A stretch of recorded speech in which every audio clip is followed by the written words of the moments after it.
Greetings, chat. It is I, DingusTheStrix, here once more to bring you an Epic Gamer stream from your favorite epic wizard. And today is Thursday, which means we'll be reading some philosophy, as we usually do on these days. Yes, chat. We'll be reading up on philosophy. Are you prepared to read about today's philosopher, who is Socrates? Yes, the legendary Socrates. Surely you've heard of this man. He's pretty much the father of ethics. Ethical philosophy, chat. What is good? What is evil? This is the study of philosophy this man practically invented. Okay, he didn't probably actually invent, the study of ethics, but he was definitely a pioneer of such a school of thought. That's for certain. That is absolutely true. And also, Chai, I have to say, I apologize for being late today. As I've mentioned before in my previous streams, I've gotten a new job recently, and my schedule has shifted. And currently I'm in training, and until I get my true schedule, I may occasionally be late as I start the stream this week and the next week as well. But hopefully, once my training is done, I can, start streaming at a reasonable time in which everyone will be able to attend and listen to me talk about philosophy as well as watch me, be an epic gamer as I usually do. Oh yeah, by the way, chat, because of what my current schedule is right now, I may have to end the stream somewhat early-ish. Not like super early, like I might still go for a almost 3-hour stream like I usually do, but I'll be very limited in terms of how long I can go on average. So it might be like 2 hours and 30 minutes. So I apologize ahead of time for such, for such a short stream. Anywho, chat, because of this, I'm most likely going to read just Socrates today. Especially given the fact that Socrates is a very prolific philosopher, so I think he's worthy of his own dedicated stream. So without further ado, chat, I say, let's get to reading. Let's go to the reading realm and read about Socrates, and then discuss his epicness. To the reading realm! Huzzah! And here we are, chat, the reading realm, where we can read a book in peace and discuss philosophy like the gods do on a daily basis. Alright, chat, before I begin reading, let me show you the book that I'm reading. Today's book is called, as we've been reading from the previous streams, The Lives and Opinions of the Men Philosophers by Diogenes Laertius. Okay, now that we've gotten that out of the way, let's get to read. Actually, no, before we actually start reading Socrates, let's go over real quick what we read last time, just to give a good recap. And from what I remember from last stream, we read, I think we read, actually, now that I think about it, yeah, we started off last stream with Anaximander, who was the first philosopher in Book 2. And what was interesting about Anaximander? I believe Anaximander was... Oh yeah, he's the creator of the globe. He had some theories revolving around fire, being the origin of all things, which is not correct, but, you know, he was theorizing. He also believed the culture was important, and that was about it. Honestly, chat, of the philosophers who I read last stream, I think Anaxagoras was probably the only really interesting one, or at least the one who had enough information about him for us to truly get a good idea about him. Hell, as a matter of fact, here's last week's quote, chat. Here's last week's quote. Let me find it real quick. Here it is. "Be silent, for I have the greatest affection for my country." And then he points to heaven.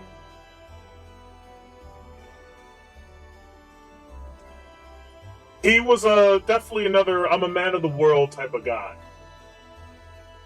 Which means he would... Now, just because... Okay, chat, I want to make this distinction clear. Just because you're a quote-unquote man of the world doesn't necessarily mean you are not for your own country, like, actually. I think that's a big misconception. You can be a man for the world and want to do things for the greater good of humanity, but also still value your country over others. I don't think those are mutually exclusive. As a matter of fact, I would say that more often than not, most people who tend to be for, you know, everyone also tend to be for their country, in actuality. But that's just my opinion. Anywho, that's pretty much all I can say about Actually, no. Let me reread about Anaxagoras real quick, chat, before we get into Socrates. Because Anaxagoras, he had some interesting stuff here. Anaxagoras. Where is this page? I lost this page, damn it. I was just on Anaxagoras. Ah, there he is. So to sum up Anaxagoras, he was a pupil of Anaximenes. And he was the first philosopher who was attributed to mind to matter, beginning his prestige on the subject of following manner.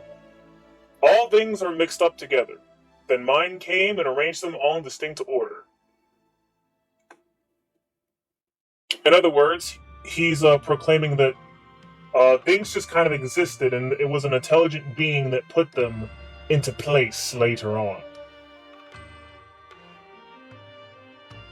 He was born wealthy, and he was known for his magnanimity. And what else here? Oh yeah, here's actually a good thing about Anaxagoras. He asserted that the sun was a mass ball of burning iron, and he was tried for it. People wanted him dead because he said that the sun was just a burning ball of burning iron, like a fiery ball of flame, which is not too far off.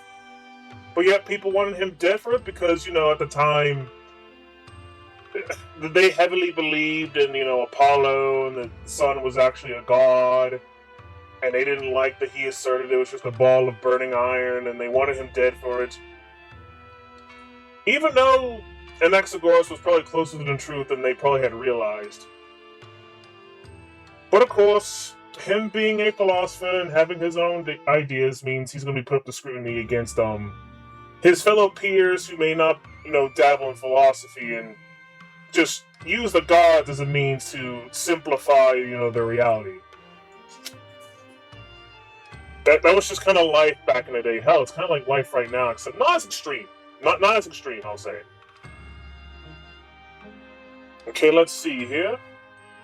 Anything interesting to point out as well? I'm trying to speed read this real quick, chat, because, you know, honestly, I just kind of want to get to Socrates, if I'm being honest. Because, I mean, honestly, chat, if you want to see what I said about Anaxagoras, you can go to my channel and look at last Thursday's stream where I talk about Anaxagoras as well as other philosophers in depth. Okay, let me take away Anaxagoras' quote off screen. And then now we can begin reading about Socrates, because that's what you're really here for. You're really here for Socrates. That's what you're really here for, chat. So let me deliver to you Socrates. Let's begin reading about Socrates. So without further ado, chat, listen. Life of Socrates. Socrates was the son of Sophroniscus, a statuary, and of Phanerete, a midwife, as Plato records in his Theaetetus. He was a citizen of Athens, of the borough of Alopecia. Some people believed that he assisted Euripides in his poems, in reference to which idea Nicomachus speaks as follows. The Phrygians, sorry, I said that wrong. The Phrygians are a new play of Euripides, but Socrates has laid the main foundation. Again and again, he says, Euripides, patched up by Socrates. And Callias, in his Captive, says, Are you so proud, giving yourself such airs? And well I may, for Socrates is the cause. And Aristophanes says in his Clouds, This is Euripides, who doth compose those argumentative wise tragedies. But having been a pupil of Anaxagoras, as some people say, but of Damon, as the other story goes, related by Alexander in his Successions, after the condemnation of Anaxagoras, he became a disciple of Archelaus, the natural philosopher. And indeed,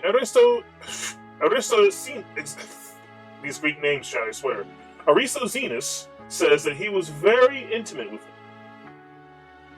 But Durius says that he was a slave and employed in carving stones. And some say that the Graces in the Acropolis are his work, and they are clothed figures. And that it is in reference to this that Timon says in his Silly, From them proceeded the stone polisher, the reasoning legislator, the enchanter, of all the Greeks, making them subtle arguers, a cunning pedant, a shrewd Attic quibbler. For he was very clever in all rhetorical exercises, as Idomeneus also assures us. But the 30 tyrants forbade him to give him lessons in the art of speaking and arguing, as Xenophon tells us. And Aristophanes turns him into ridicule in his comedies, as making the worse appear the better reason. For he was the first man, as Favorinus says in his Universal History, who in conjunction with his disciple Aeschines, taught men how to become orators. And Idomeneus makes the same assertion in his essay on the Socratic school. He likewise was the first person who conversed about human life, and was also the first philosopher who was condemned to death and executed. And Aristoxenus, the son of Spinthaurus, says that he lent money in usury, and that he collected the interest and principal together. And then when he got the interest, he lent it out again. And Demetrius of Byzantium says that it was Creton who made him leave his workshop and instruct men, out of admiration which he conceived for his abilities. Okay, chat, let's stop reading there and go over what was just read. Okay? We no longer need to listen. Chat, let us discuss. Let us discuss. So far, what do we know about Socrates? Well, he was definitely a prolific figure, which I use that word a lot, prolific. But prolific, I think, really, explains a lot about Socrates, especially more so compared to the other philosophers I've read until now. Because honestly, when it comes to philosophers, chat, a lot of people tend to refer to these three in particular: Socrates, Plato, and Aristotle, and for good reasons. Those three had a heavy hand in shaping the Western world. So it makes sense that a lot of the information of the past we have is a lot about them. More so about Plato and Aristotle than Socrates, because Socrates was definitely from an older time. But a lot of people still do bring Socrates up. And like I said before, he is essentially the foundation of ethics and philosophy. And apparently he resided in Athens.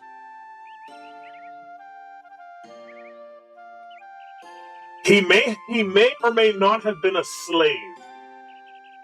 That seems to be up in the air. He was definitely not rich, that's for certain. And apparently he may have been a student of Anaxagoras. Which, if I recall correctly from last week, Anaxagoras, while not necessarily an ethical philosopher, he sort of, how should I say, he kind of almost led to ethics in a way. Like, he didn't, like, ethics was not his field of study by any means. But he still brought it up on occasion, which I think perhaps Socrates may have picked up on that and gained more of a bigger interest in Anaxagoras ever did. And then, of course, there was also Archelaus, who is definitely a master of Socrates, as we read last week. And Archelaus is actually the person who truly introduced to Socrates about ethical philosophy. So I guess in a way, maybe it was Archelaus who was actually the progenitor of ethical philosophy. And Socrates just kind of, improved upon it. Honestly, that's just kind of me theorizing. We don't know the truth for certain. We only have very little information about what happened in the past.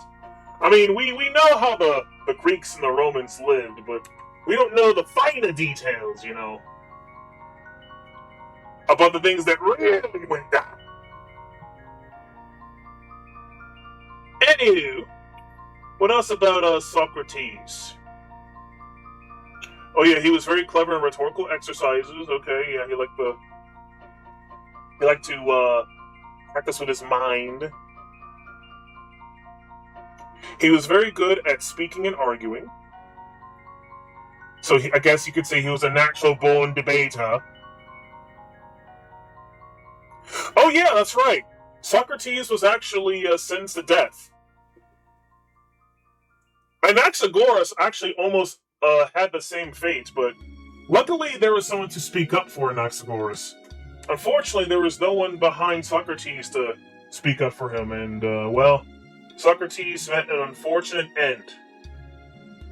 But despite, I do remember this, chat. Despite Socrates having an unfortunate end, I remember Socrates being very just... Not like indifferent, as in like cold, but indifferent as in he just accepts what was just happening. Like, he just came to terms with it, and was just very at peace when he was being executed. And I think Socrates, being very at peace as he got executed, really paved the way in terms of ethical thought, in terms of, how a human should live, to other philosophers. Which we'll be reading more in a second. Unless anyone else in the chat has anything to say about what I've said so far or whatever in the book. If not, then I shall continue. So, discussion time is over, and now it is time to listen. Ahem. Where was I? Oh yeah, I was on number 6.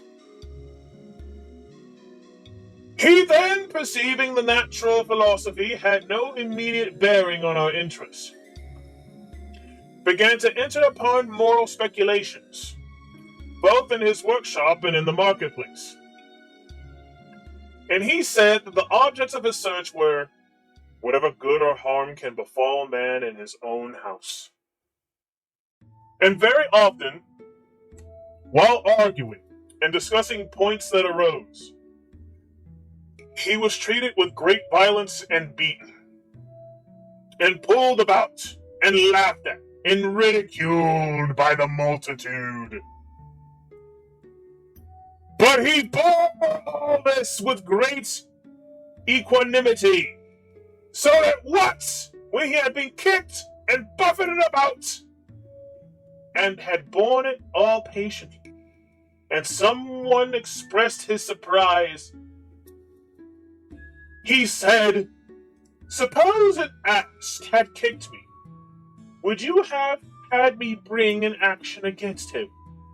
And this is the account of Demetrius." But he had no need of traveling, though most philosophers did travel, except when he was bound to serve in the army. But all the rest of his life he remained in the same place. In arguments of spirit, he used to dispute with all who would converse with him, not with the purpose of taking away their opinions from them, so much as of learning the truth, as far as he could do so himself. And they say that Euripides gave him a small work of Heraclitus to read, and asked him afterwards what he thought of it. And he replied, "What have I understood is good." And so, I think, what I have not understood is, only the book requires a Delian diver to get at the meaning of it. He paid great attention also to the training of the body, and was always in excellent condition himself. Accordingly, he joined in the expedition to Amphipolis, and it was who took up and saved Xenophon in the battle of Delium, when he had fallen from his horse. But when all the Athenians had fled, he retreated quietly, turning around slowly, and watching to repel anyone who attacked him. He also joined in on the expedition to Potidaea, which was also undertaken by sea, for it was impossible to get there by land, as the war impeded on the communication. And they say that on his occasion, he remained the whole night in one place, and that though he had deserved the prize of preeminent valor, he yielded it to Alcibiades, to whom Aristippus, in the 4th book of his treatise on the luxury of the ancients, says that he was greatly attached. But Ion of Chios says that while he was a very young man, he left Athens and went to Samos with Archelaus. And Aristotle says that he went to Delphi, and Favorinus also, in the 1st book of his commentaries, says that he went to Isthmus. He was a man of great firmness of mind, and very much attached to democracy.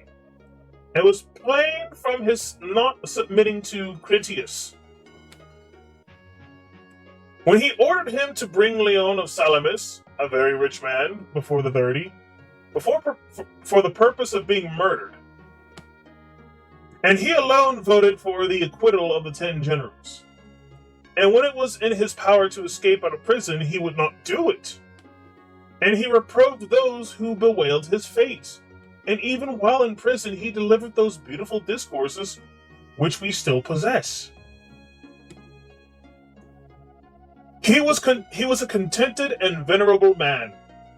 And once, as Pamphila says in the 7th book of her commentaries, when Alcibiades offered him a large piece of ground to build a house upon, he said, "But if I wanted shoes, and you had given me a piece of leather to make myself shoes, I should be laughed at if I took it." And often when he beheld the multitude of things which were being sold, he would say to himself, "How many things are there which I do not want?" And he was continually repeating these iambics. "For silver plates and purple useful are, for actors on the stage, but not for men." And he showed his scorn of Archelaus, the Macedonian, and Scopas, the Cernonian, and Eurylochus of Larissa, when he refused to accept their money and to go visit them. And he was so regular in his way of living that it happened more than once when there was a plague at Athens, when he was the only person who did not catch it. Wow, that's quite a bit.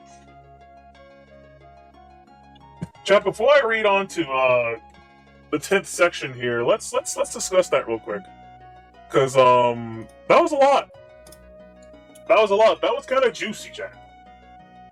We got a lot of good stuff about Socrates here. So it wasn't just the fact that he was good at arguing, chat. This man kind of went out of his way to have debates with people, but not necessarily to prove you wrong. It was for his own purpose of learning. This man was always on a journey. He wanted to understand your position, so he would go into a debate with you so that he could learn your position and see if you had the ability to rationalize it. Which, honestly, is the proper way to debate, in my opinion. Which is to, properly rationalize your position. You don't necessarily need to be correct in certain debates. You just need to, be able to rationally, explain why you believe in what you do. Which isn't really asking for much, You could back up with your position with facts, or maybe you just want to just display your rationale on a matter. Whatever happened to healthy debate, chat? Whatever happened to healthy debate? Healthy debate is dead, chat. Most people just want drama. Drama is what really sells. Drama is what people are here for. It's disgusting. It's abhorrent. No, not abhorrent. Abhorrent is what I meant to say. Abhorrent. Why do people love drama so much when you could be reading philosophy? Oh! Whatever, chat, it is what it is. Anyway, it says right here he may have been the first person to converse about human life, which I doubt that's true. But he definitely is one of the pioneers of ethics, that's for certain. Oh yeah, that's right, chat. Socrates was buff. Socrates hit the gym, chat. This fucking nerd hit the gym, chat. Learn from Socrates, chat. Just because you're a fucking nerd, that is not an excuse for you to be a limpy pussy, chat. Hit the gym and know how far you can take your body, chat. So says Socrates, who was in the army and knew how to throw down. This was the philosopher one saw. Actually, as a matter of fact, is he the first philosopher that we've read so far that actually talked about being physically fit and having the capacity to fight. Because other philosophers we talked about, chat, I mean, they all had jobs. One guy, I believe Thales was, I keep mixing this up, but I think it was, Thales was, I don't remember if he was a merchant or if he was an economist or something. He was one of the two. Solon was like a farmer. No, he wasn't a farmer. Solon was a lawgiver. Yeah, Solon made laws. And I think Bias was a farmer, or something or such. Yeah, but yeah, essentially, pretty much everyone had a farm. Socrates is honestly the first warrior philosopher, a guy who knew how to throw down and espouse infinite wisdom. So again, that's a first. We have our first philosopher in terms of the traditional means of badassery, which is, being physically fit and being into what I envisioned him to be a Chad, even though I think we have statues of Socrates and he's kind of ugly. But that's fine. That's fine. Socrates definitely fucked. Okay, let's see here. Anything else of interest? Oh yeah, he received a reward. A prize for preeminent valor, but he decided to give it to someone else, because I guess he just didn't give a shit about rewards. And, oh yeah, I guess he was also very resilient. As I see here, he did not submit to Critias when Critias had ordered him to bring Leon of Salamis so he can be murdered. I guess Socrates was like, hell no, I will not bring this man! I will not bring this man to do your evil bidding! No! If you wish to seek him yourself! Which, good on you, Socrates, good on you! Good man, good man! Very, very noble figure, this Socrates! And what else is here? Oh yeah, something about shoes or some shit.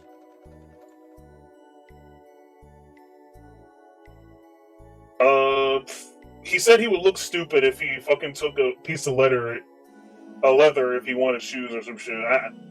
Honestly, I might have to reread that because I'm not sure exactly what he means. And even though I said I'm not too tired today, chat, I'm still kind of tired, so... My thinking into what the philosophers are saying is going to be kind of limited for this stream. Just a little bit. And what's here? Oh yeah, he was a contented and venerable man.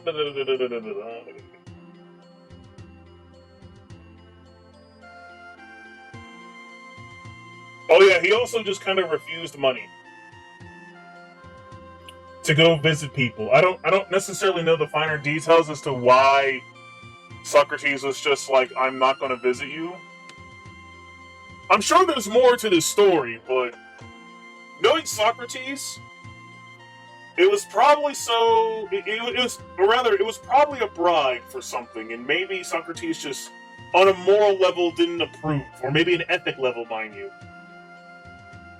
But that's just my theory. I don't know that for certain.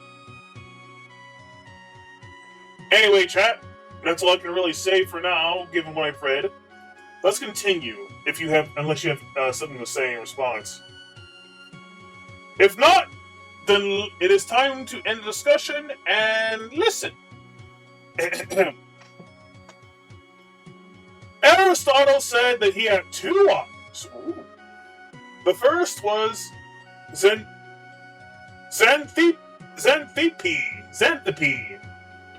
by whom he had a son named Lamprocles.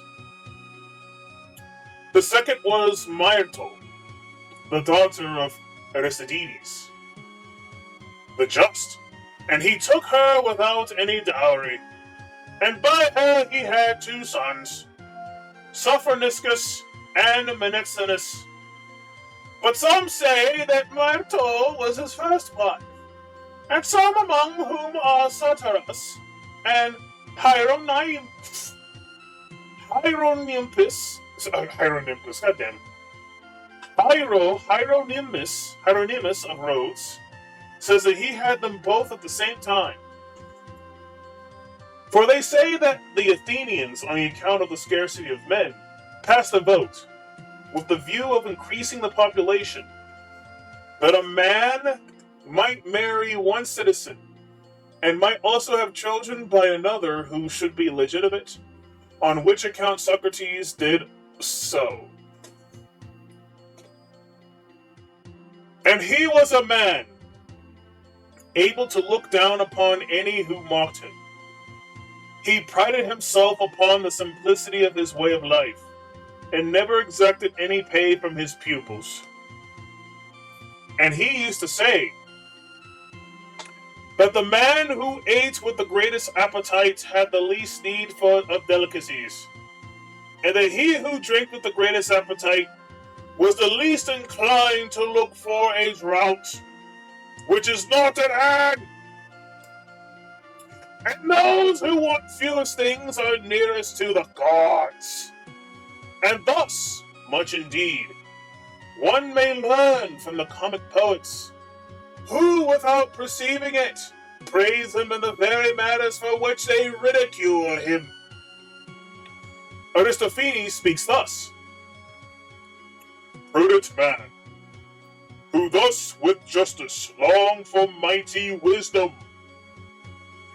happiness will be your lot in Athens, and all Greece too, for you've a noble memory and plenty of invention.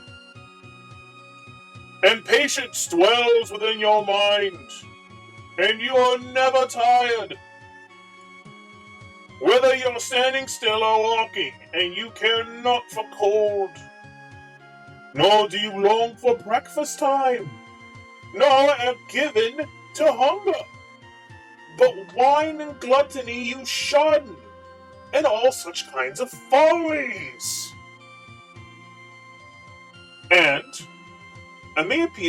Amepisius, goddamn these names, chat. Amepisius introduces him on the stage in a cloak, and speaks thus of him: O Socrates, among few men the best, and among many vainest, here at last. You come to us courageously, but where did you get that cloak? So strange a garment. Some letter cutter must have given you, by way of joke. And yet this worthy man, though so hungry, never flatters anyone. Aristophanes, too, exposes his contemptuous and arrogant disposition, speaking thus: You strut along the streets, and look around you proudly, and barefoot many ills endure, and hold your head above us. And yet, sometimes he adapted himself to the occasion and dressed up handsomely. As for instance, in the Banquet of Plato, where he is represented as to fine Agathon. He was a man of great ability, both in exhorting men to and dissuading them from any course, as for instance, having discourse with Theaetetus on the subject of knowledge. He sent him away almost inspired, as Plato says. And when Euthyphron had commenced a prosecution against his father for having killed a foreigner, he conversed with him on the subject of piety, and turned him from his purpose, and by his exhortations he made Lysis a most moral man. For he was very ingenious at deriving arguments from existing circumstances. And so he mollified his son Lamproscus when he was very angry with his mother, as Xenophon mentions somewhere in his works.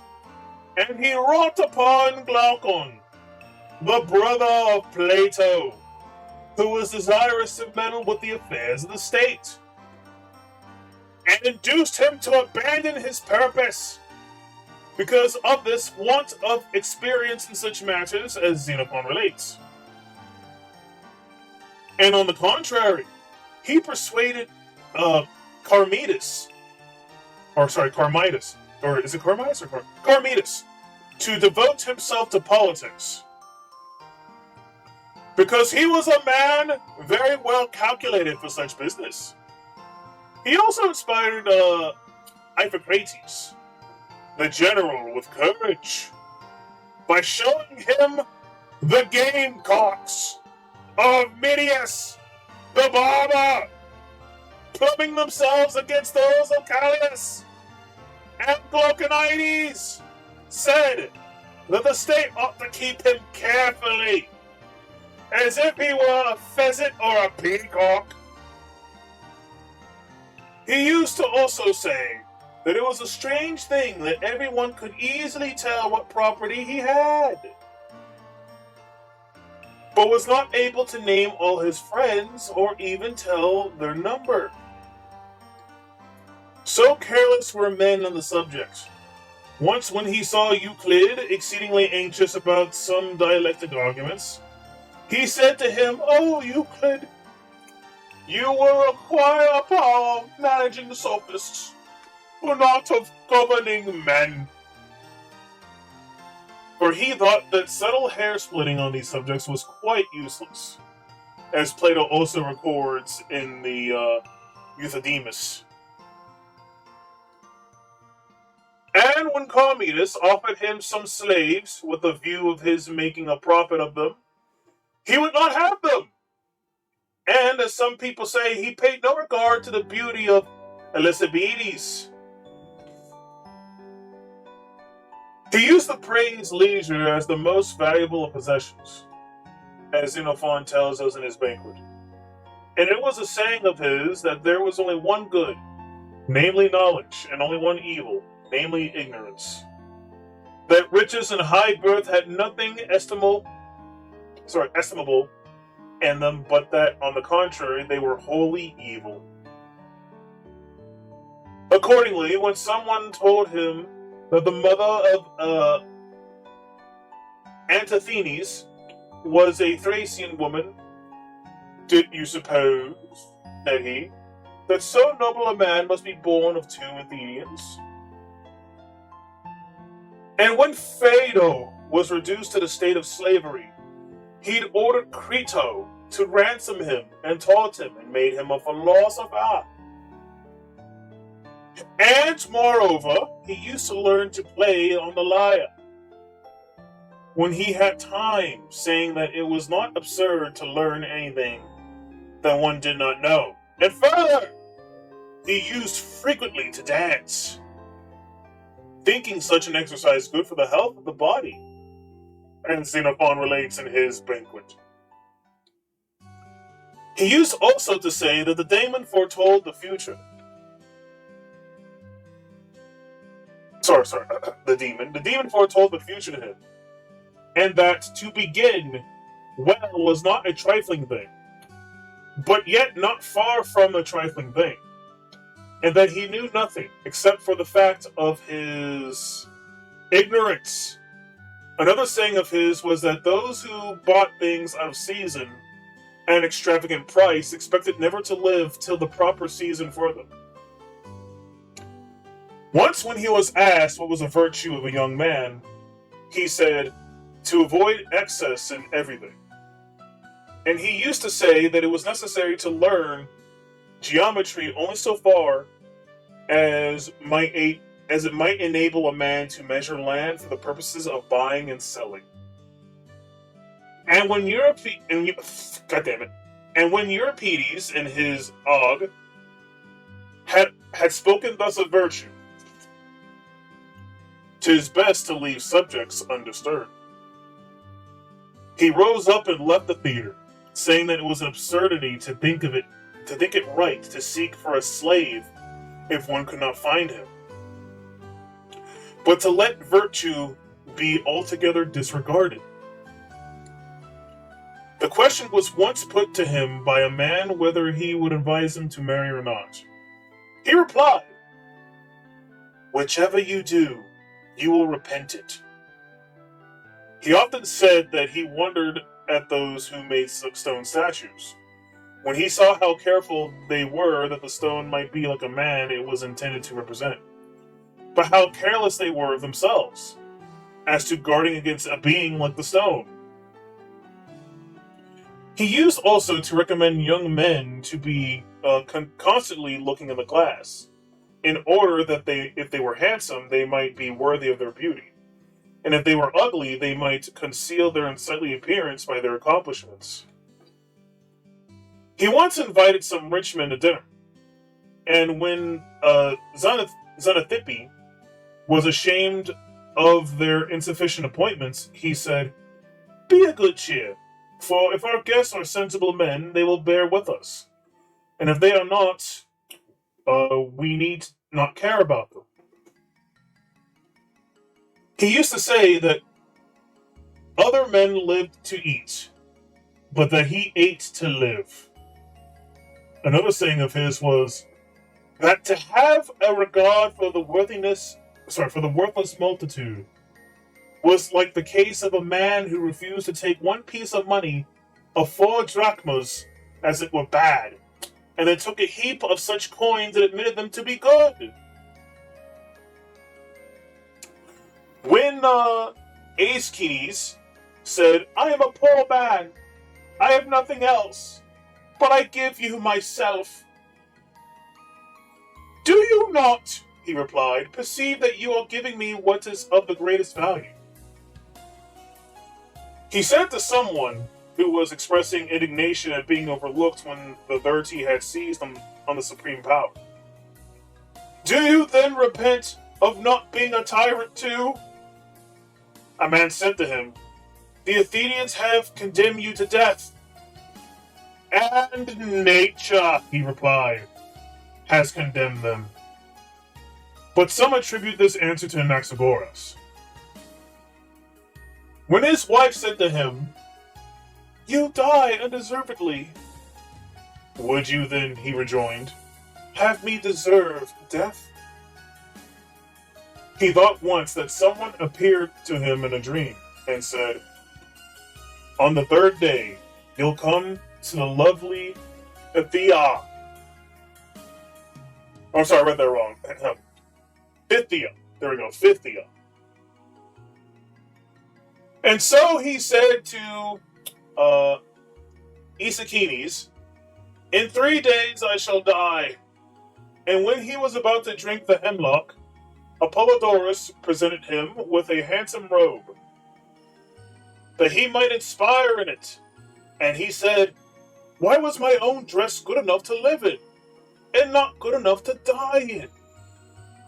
When a person said to him, "Such an one speaks ill of you," "To be sure," said he, "for he was never learnt to speak well." When Antisthenes turned the ragged side of his cloak to the light, he said, "I see your silly vanity through the holes of your cloak." When someone said to him, Does not that man abuse you?" "No," said he, "for that does not apply to me." It was a saying of his too, that it is a good thing for a man to offer himself cheerfully to the attacks of the comic writers. For then, if they say anything worth hearing, one will be able to mend. And if they do not, then all they say is unimportant. Woo, chat, I read a lot. Hold on, chat. We are not done with Socrates yet. Holy crap. There's a couple of pages left for him, but I think right now is a good time to take a quick break from, well, my reading. We're still gonna, stream. We're just gonna discuss! Discuss! Let's discuss all the shit I read. Holy crap. So where did I start off from? I started off on, I believe, 10.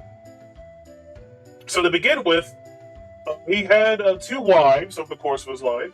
One of them name was Xanthippe, and someone named Myrto.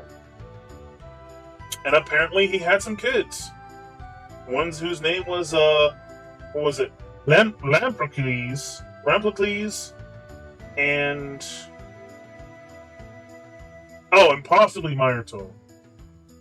Oh god, wait, what? What the hell? What am I reading?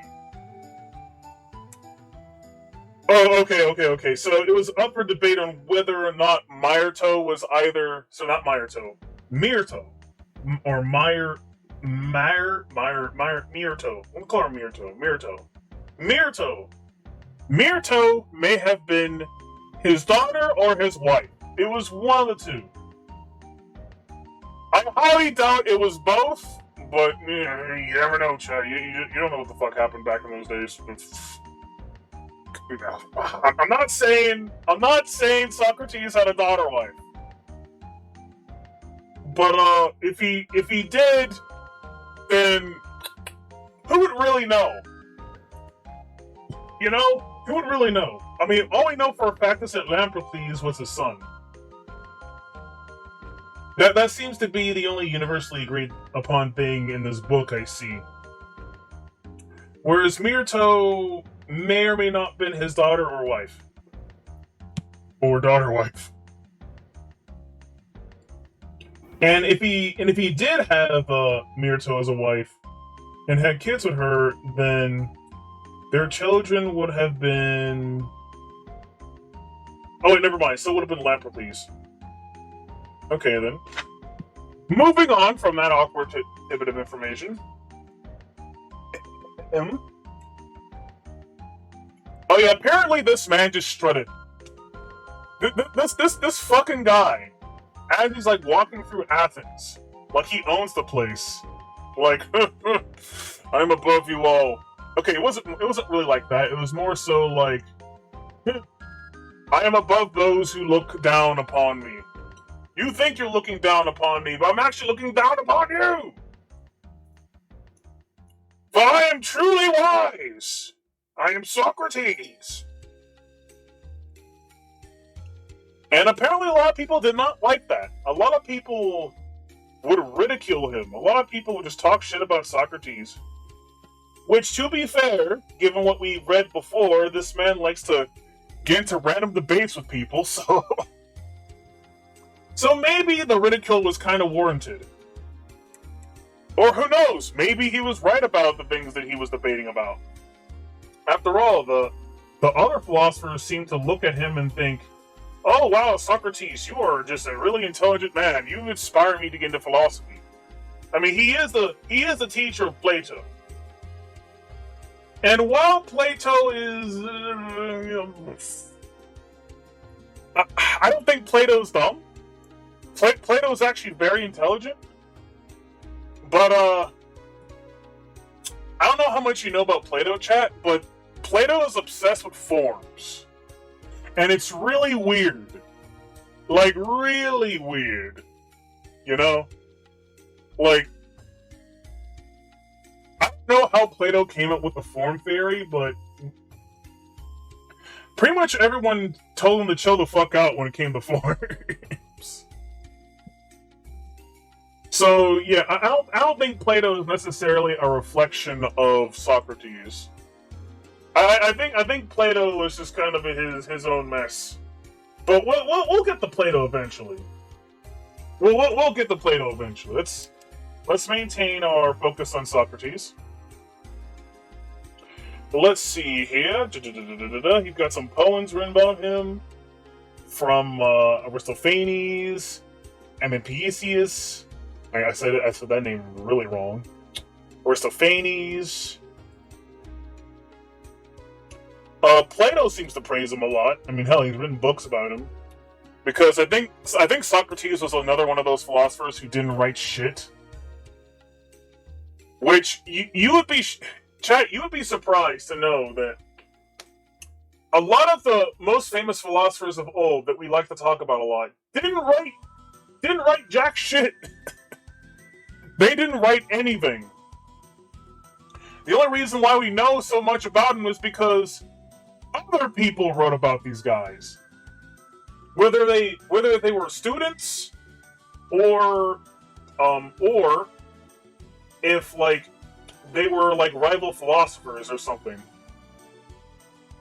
That is the only time you had any information about these philosophers. So anything that comes out of Diogenes Laertius' mouth, take it with a grain of salt, because we don't know for a fact if this is true. Diogenes is only going off what other people said about this one guy, you know? And I'm not saying that any of the philosophers are lying, but there are some philosophers in this book where I kind of get the sneaking suspicion that they might be lying about some things. Epicurus. I'm joking. Not to go off on a tangent, chat, but I actually did read The Philosophy of Epicurus on my own time, and it was a very interesting read. Epicurus has a lot of interesting ideas that definitely contributed to the modern day. More so on the natural philosophy side, specifically science. Not so much ethics, I want to say.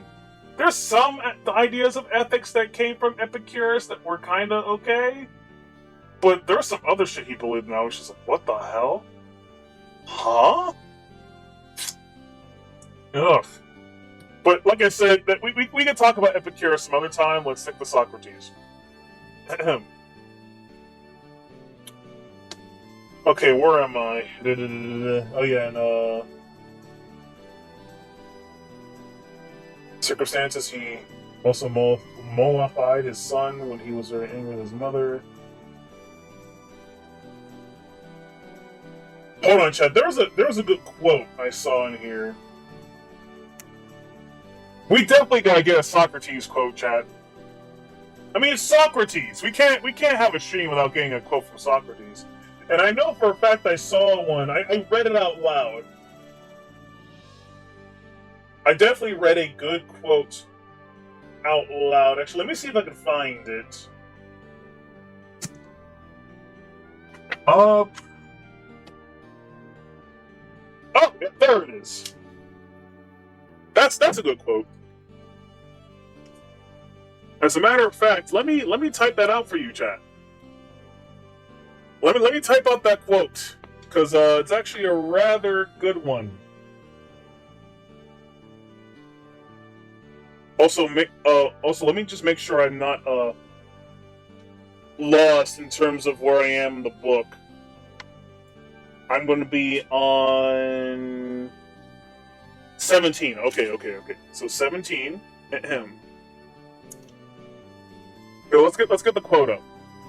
Let's get the quote up. All right. Time to get our quote of the day, chat. Goodbye, Maximoros! Now it is time for Socrates. Well, Socrates says to avoid excess in everything. Yeah, there you go. To avoid excess in everything. Socrates. There we go. That's a good quote. And honestly, I agree with it. To avoid excess in everything. Never operate in extremes, chat. There are very few extremes that are actually kind of good. Which, that's a discussion for another time, but generally speaking, the term, or rather the phrase, too much of a good thing can be a bad thing is true. You can go overboard in things, and when you become unbalanced in your life, that's when shit really hits the fan. Regardless of the direction that your life is unbalanced towards, rather.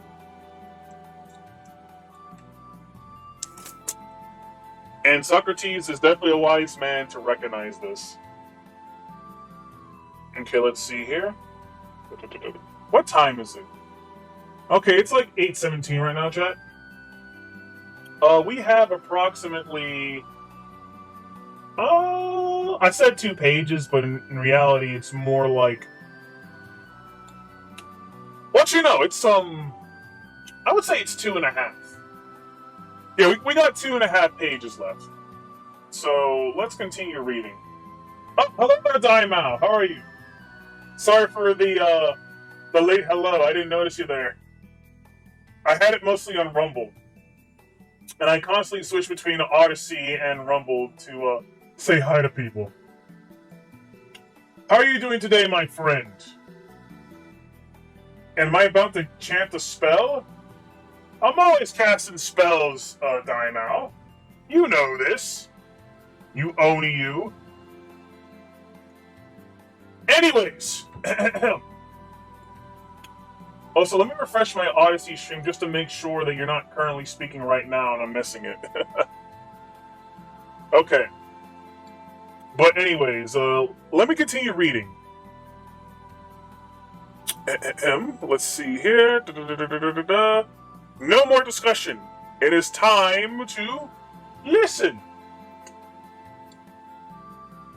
And we are on 17, if I recall correctly. He said once to Xanthippe, who first abused him and then threw water at him. Oh god, an abusive wife, what the hell? Did I not say that Xanthippe was thundering now, and would soon reign? When Alcibiades said to him, the abusive temper of Xanthippe is intolerable. But I, he rejoined, am used to it, and just as I should be if I were always hearing the noise of a pulley. And you yourself endured to hear geese cackling. To which Alcibiades answered, yes, but they bring me eggs and goslings. Well, rejoined Socrates, and Xanthippe brings me children. Once she attacked him in the marketplace, and tore his cloak off. His friends advised him to keep her off his hands. Yes, by Jove, said he, that while we are boxing you may all cry out, well done, Socrates, well done. Xanthippe. And he used to say that one ought to live with a restive whooping. A restive whooping. That's not what he said, Chad. What he actually said was a restive woman. Just as horsemen manage violent-tempered horses, and as they, said he, when they have once mastered them, are easily able to manage all others. So I, after managing Xanthippe, can easily live with anyone else, whatever. That's a very interesting thing to say, Socrates. I'm gonna take note of that, Chad. I'm gonna come back to that for a discussion. Just so you know. Just so you know. Socrates says something very interesting there. Anyway, and it was in consequence of such sayings and actions as these that the priestess of Delphi was witness in his favor. When she gave Chaerephon this answer, which is so universally known. Socrates of all mortals is the wisest. In consequence of which answer, he incurred great envy. And he brought envy also on himself by convicting men who gave themselves airs of folly and ignorance. And undoubtedly, he did to Anytus.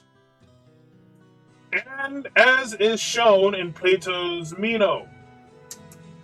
For he, not being able to bear Socrates' jesting, first of all set Aristophanes to attack him,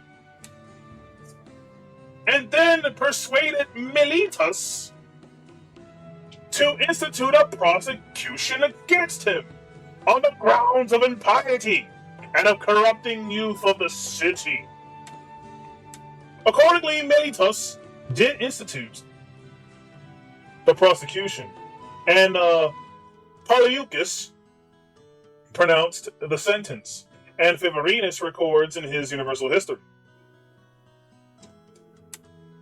And Polycrates, the sophist, wrote the speech which was delivered, as Hermippus says, not Anytus, as others say.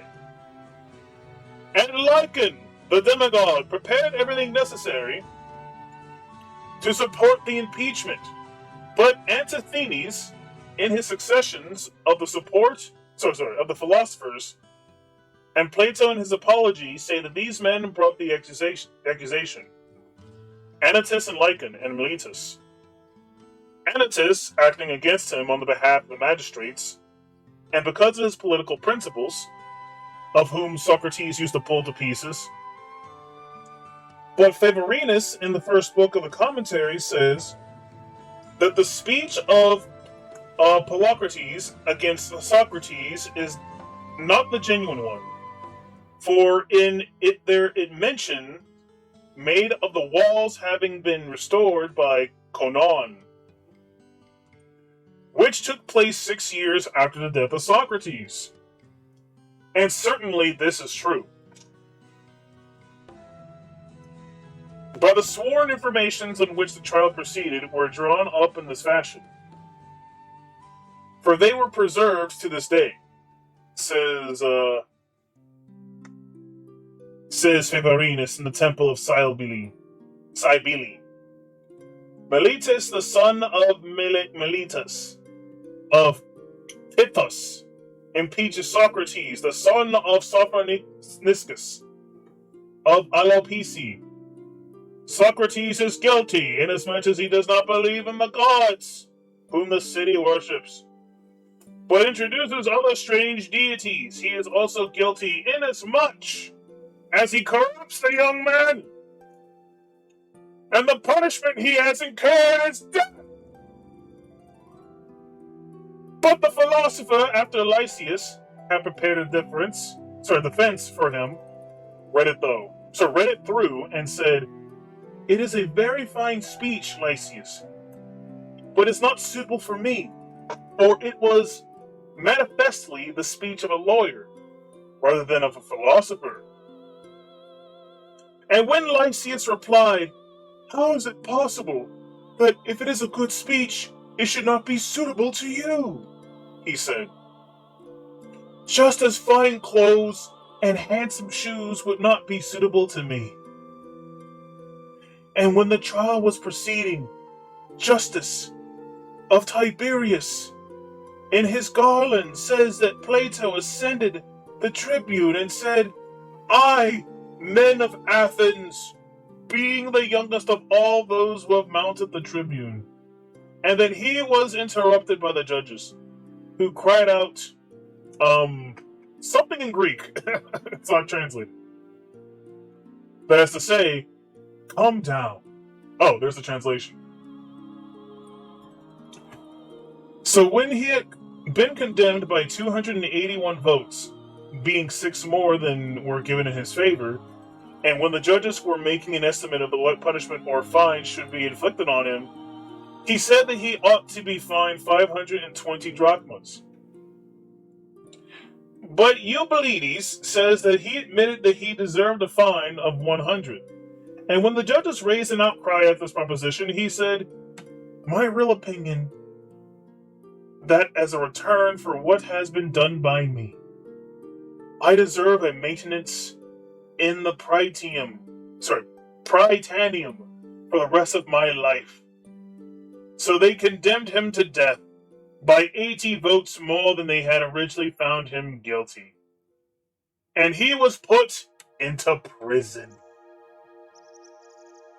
And a few days afterwards, he drank the hemlock, having held many admirable conversations in the meantime, which Plato has recorded in the Phaedo.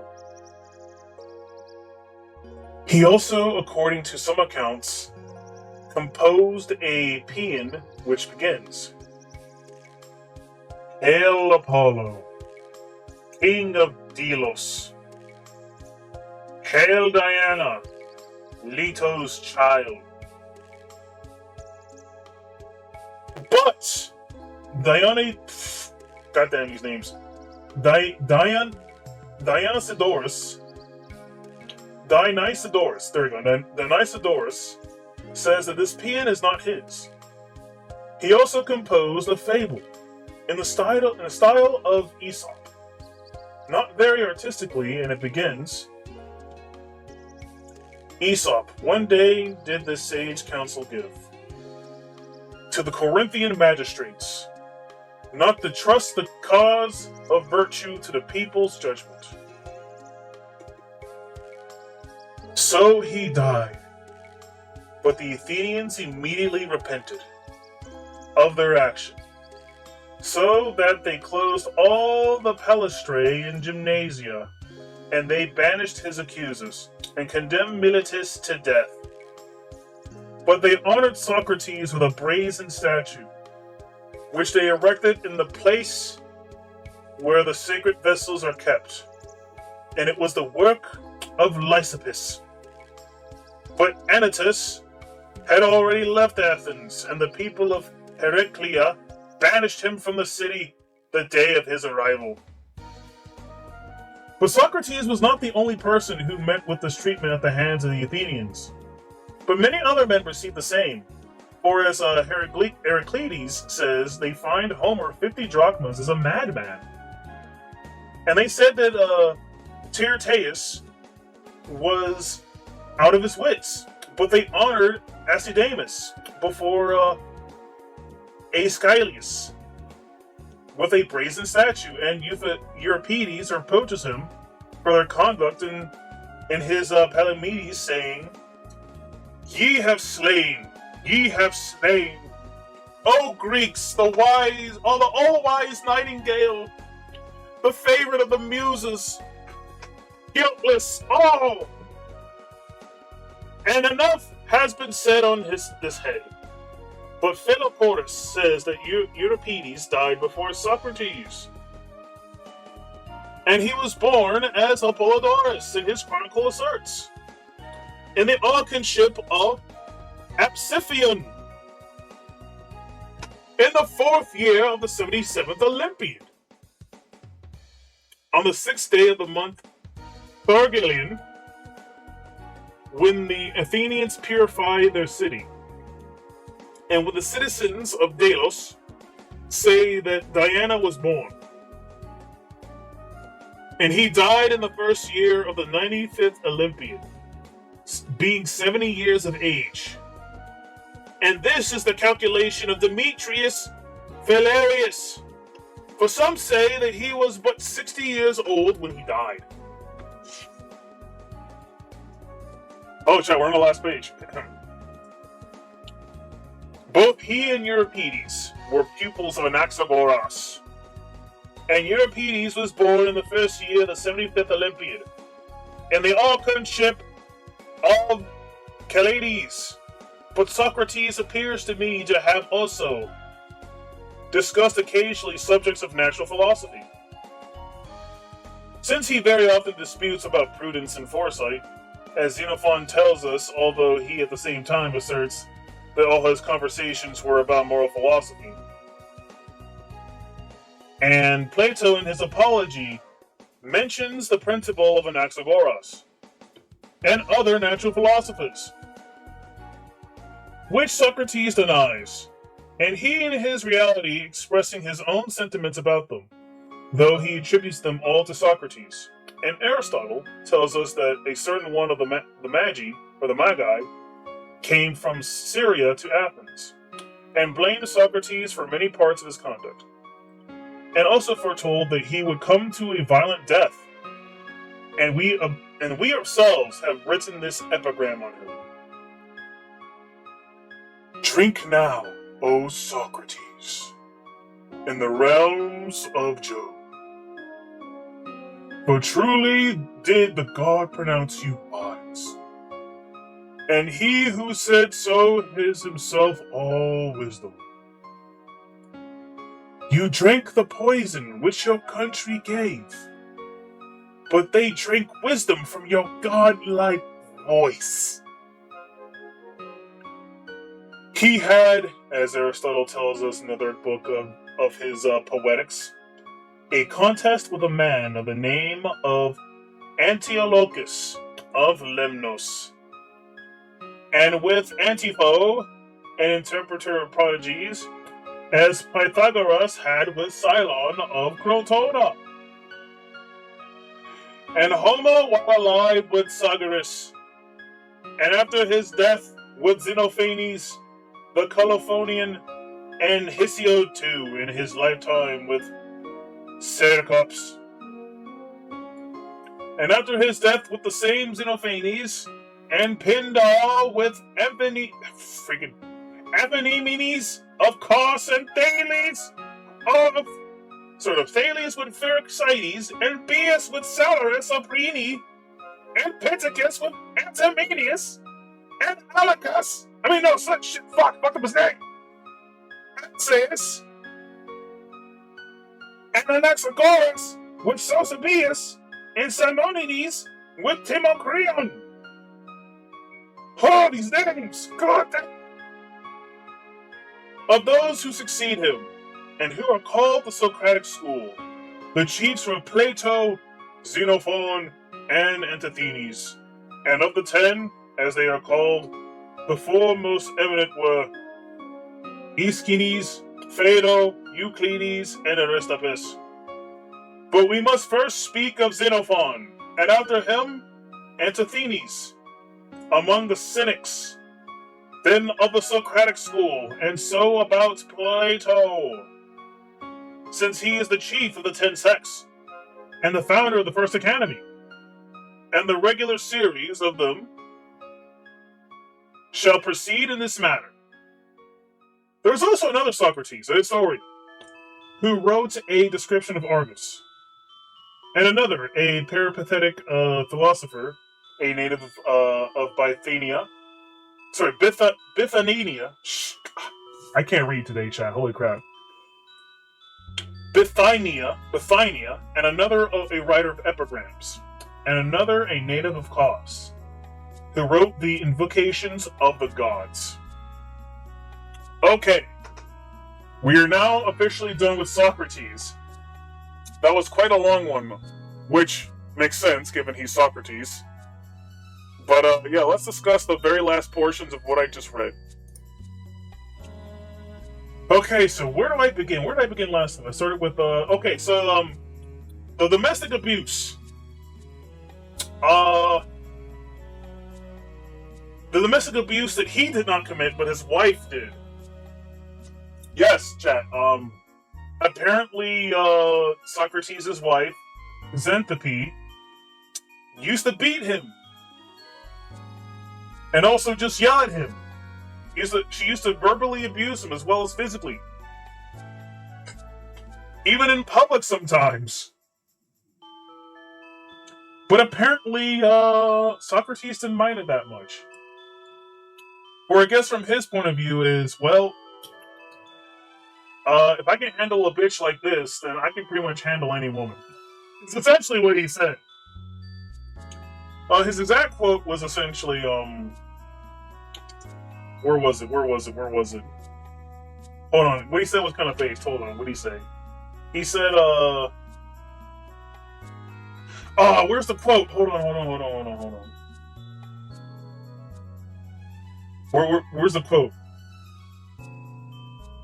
There we go. He said, and he used to say that one ought to live with a restive woman, just as horsemen manage violent-tempered horses, and as they, he said, when they have once mastered them, are easily able to manage all others. That's kind of, so that's a little bit too base, Socrates. I don't know if I can say this on Twitch. Some people might take offense at what you said, even though what you say is true. Socrates knows how to handle all the ladies, chat, because he got the most angry bitch of them all, but he knows how to handle her, according to Socrates. Okay, enough of that.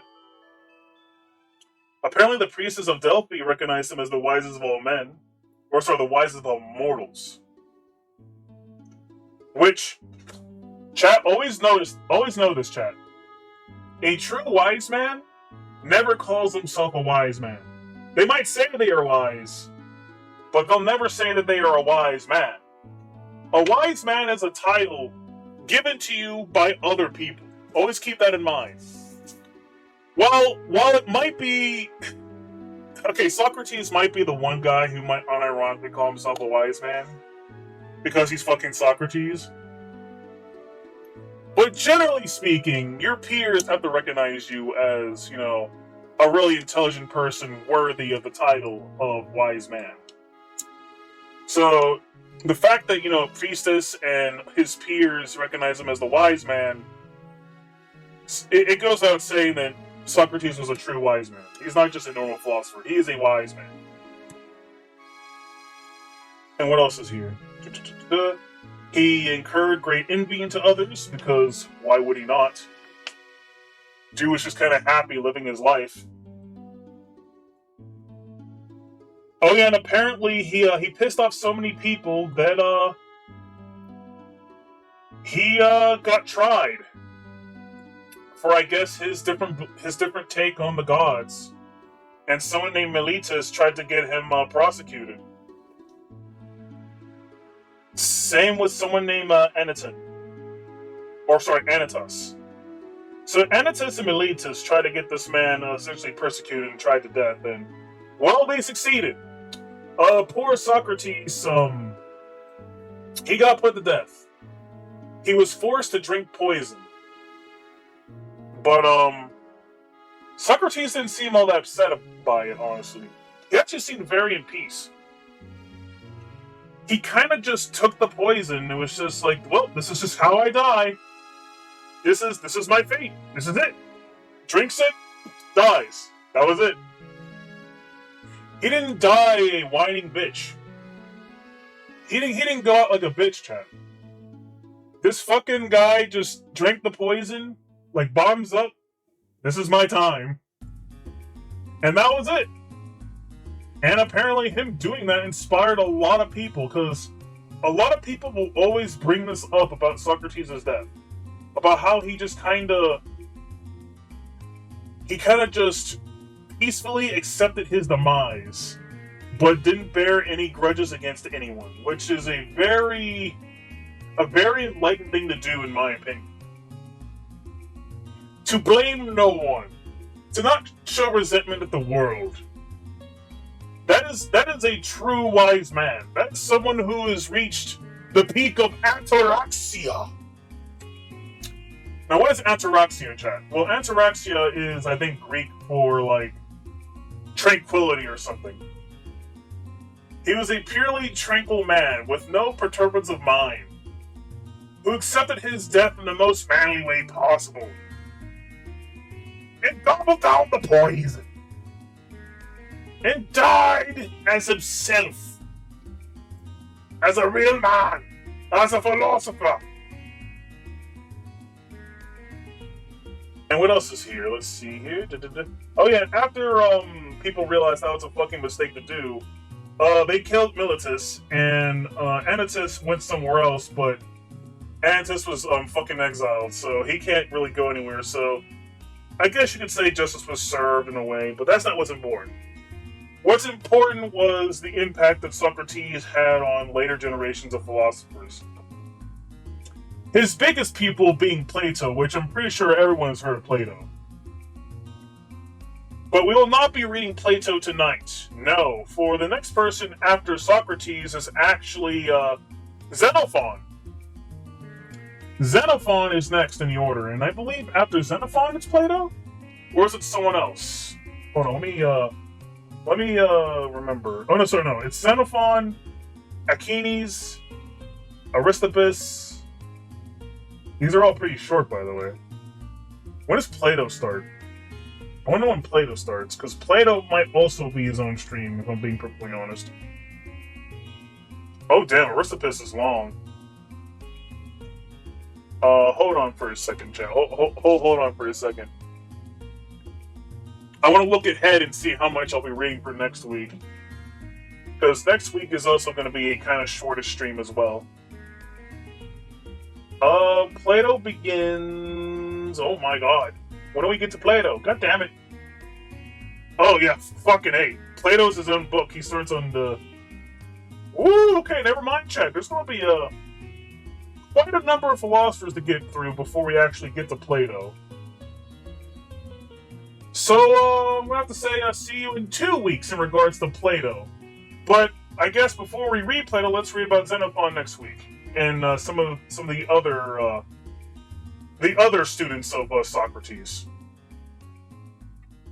So yeah, chat, that was Socrates, as told by Diogenes Laertius. Now it is time for the retro portion of the stream. But before I do that, chat, I must BRB! For I am quite thirsty and require a drink of water. So excuse me while I go to the BRB screen and procure myself a refreshment. And when I return, I shall play Pikmin 2! So stay tuned! I'm going to be gone for like maybe a couple minutes. So yeah, stay tuned.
I have returned! I am here, chat, I am here. Okay, time to start up Pikmin. Excuse me while I get it going. I got my refreshments ready. I'm ready to play some Pikmans. More specifically, what I'm trying to accomplish this stream, chat, is I'm trying to get my purples ready because there's a treasure in the game that literally requires 100 purple Pikmin to get. So yeah, I'm definitely getting that tonight. May as well get it out the way, you know. May as well get that out the way because it's definitely a pain in the ass. All right. And my controller is not working. Oh, it's not. Why do I always do this, chat? I'm always like, my controller's not working. No, it's unplugged.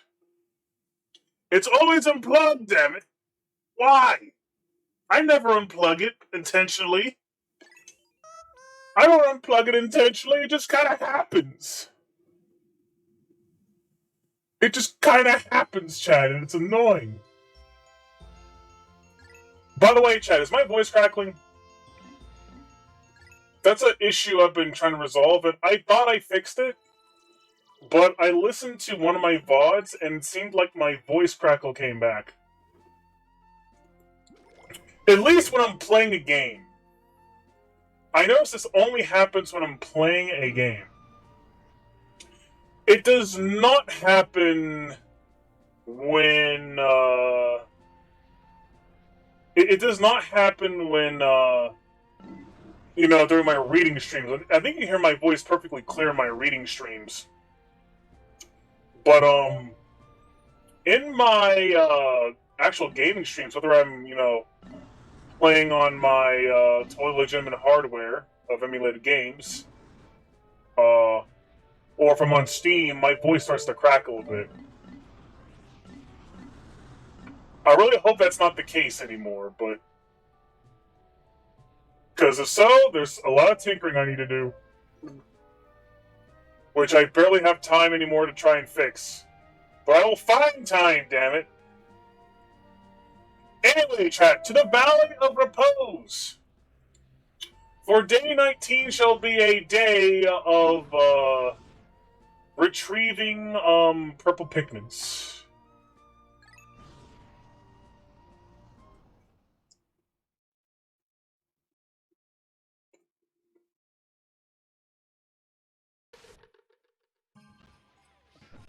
Oh, chat, I'm pressing my freaking, I'm pressing my freaking A button right now, and I hate it. I absolutely despise it.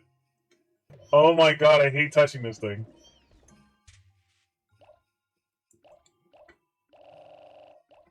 Oh, let's take 30 reds.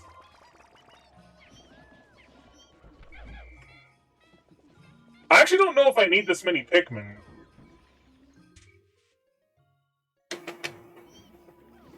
I honestly don't know what I need, if I'm being perfectly honest.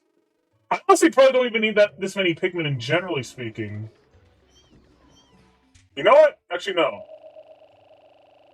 Wait, hold on. Go back and go back and go back in. Actually, no. Let's start with 30. Let's start with 30, actually. We still have a whole day. So let's kill some enemies that we find and take their corpses back and shit. Well, actually, no, not yet.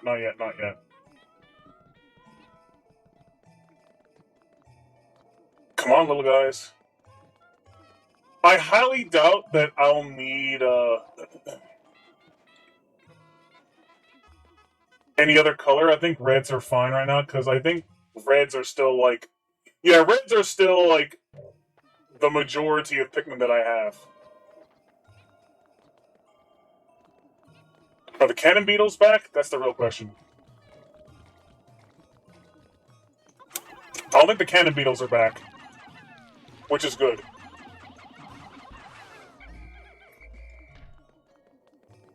Okay, the cannon beetles are not back. Good. Oh, kill him. We saved them.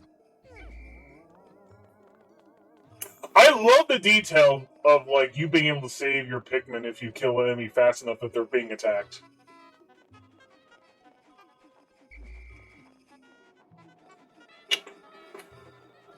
Okay. I honestly don't need 30, but I'm taking them with me just in case.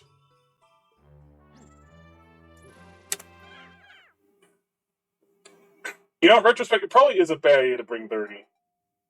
But I kind of don't care. Especially since we're at this part of the game where we're about to genuinely beat it.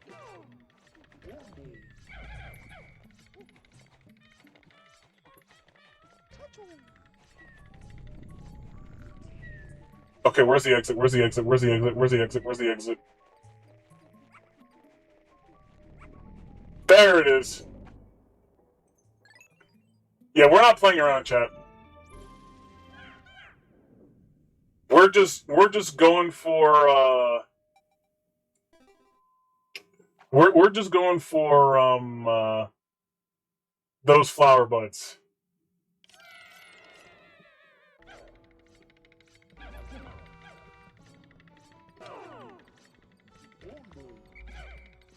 Okay, Omar, watch him. President, go out and find the next hole.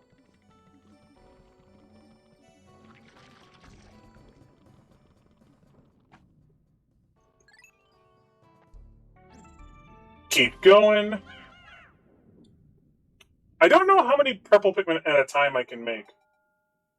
I want to say 10 to 15. I think.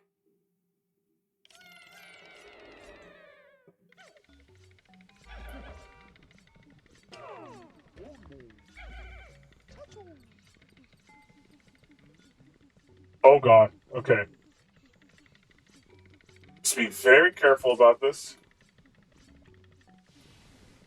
Just keep going, President. Just keep going.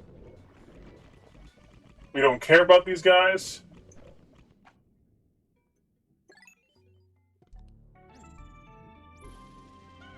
Oh, so are those mountains in the background?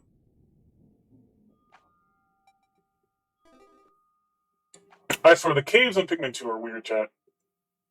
When you actually pay attention to what the environment looks like.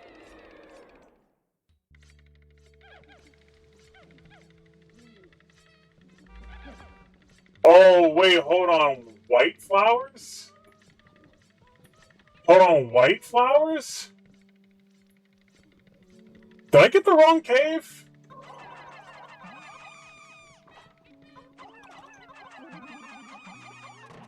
I mean, I guess we can make more white Pikmin while we're here, but... I thought this cave in particular had purple flower buds. Was I incorrect?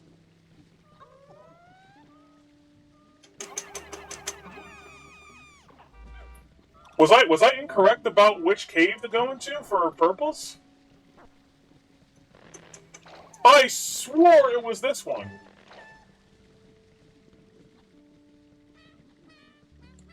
Or am I generally incorrect, chat? I don't know. I honestly don't know.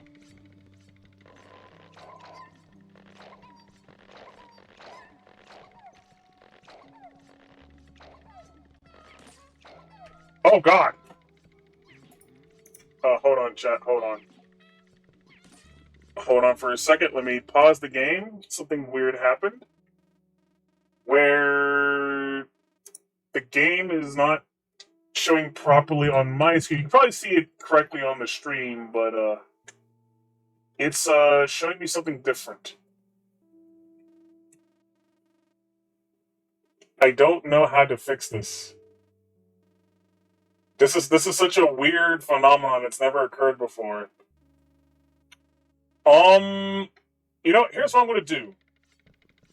I can still see my stream on OBS. So I'm going to play like this for a second.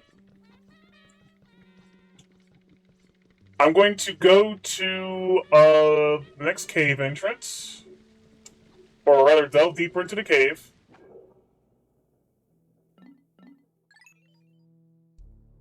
And then, as soon as it saves, I'm going to reset the game real quick.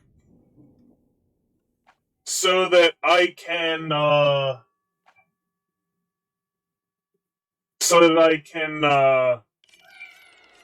fix it for me. Oh, wait, no, hold on. Let me just use some magic to hide the screen real quick.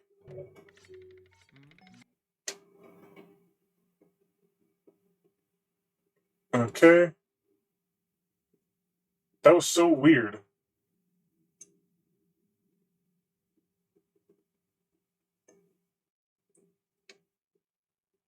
Oh, what the hell? Huh. Okay, never mind. I don't need to reset the game.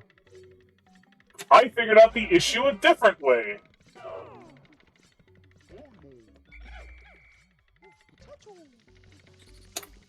Huh? How did I trigger... I don't know how I triggered these bomb spiders, but I did. Not that it matters. We don't care about the bomb spiders because we're not even fighting them.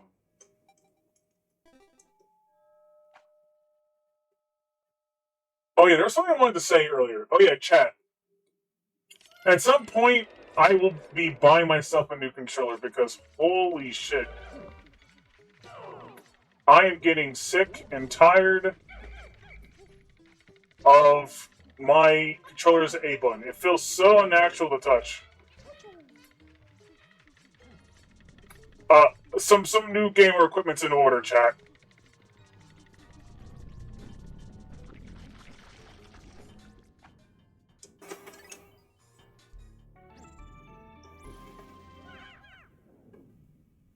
Okay.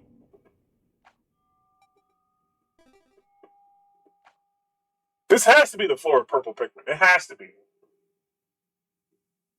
There's no way it's not. Okay, it's definitely not. What the hell?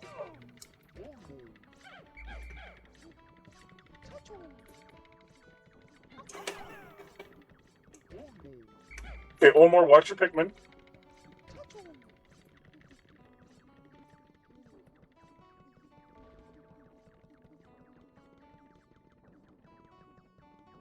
Was I wrong about this cave?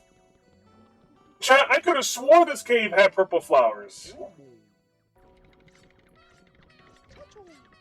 Also just watching the boys because I heard Gatling gunks nearby and I don't want them to get shot at.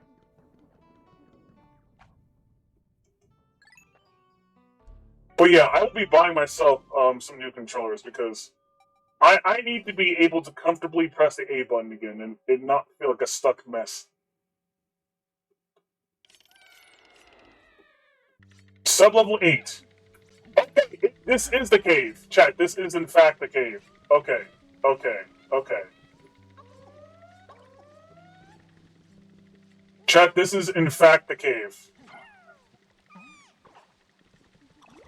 Okay, I was right. I was kind of worried. I thought that I went into the wrong cave, but this is it. We can farm purple Pikmin here because there's always like there's always 3 purple flower buds here. And you can easily grow like 15 Pikmin at a time.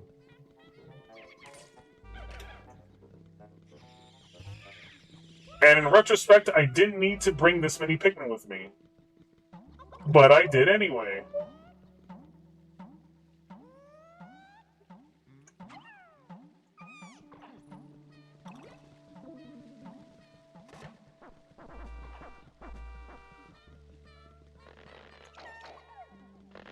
Okay, grow, grow, grow, grow, grow, grow, pluck, pluck, pluck, pluck, pluck, pluck. Oh, we're getting a lot of juice here too, some spray juice. That's really good.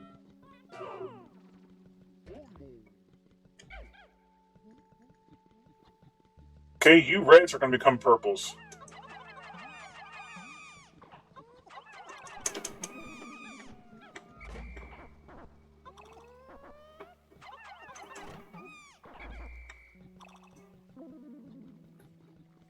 You 3 become purples.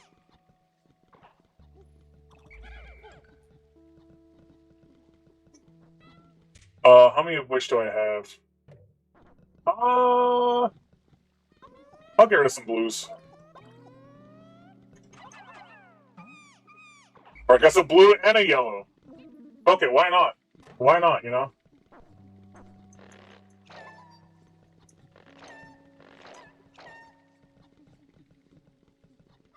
Get them purples. Actually, I think there's a geyser here, too. So we have to go down 8 levels just to get our Pikmin. That kind of sucks. But it's whatever. Because by the end of the day, we're going to have 100 purples, which will make it all worth it.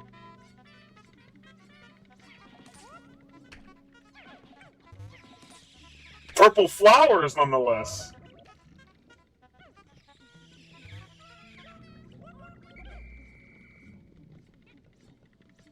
Okay, let's go. Let's leave.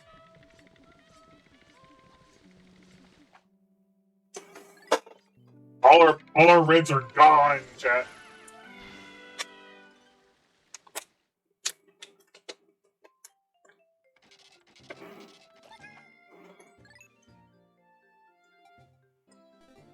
Hello there, Shma. How are you? Just playing some Pikmans. More specifically, I'm farming for purple Pikmin right now. Because, as I said earlier, I need to get 100 purples so I can pick up a fucking dumbbell. Okay. How many do we have total now? Okay, we have 71. That's actually, we only need 30 more, which means we need to go in there approximately 2 times, and we're good.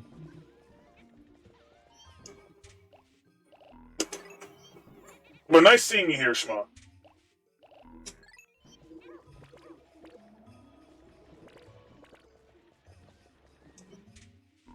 I guess I'll just bring 5 reds at a time.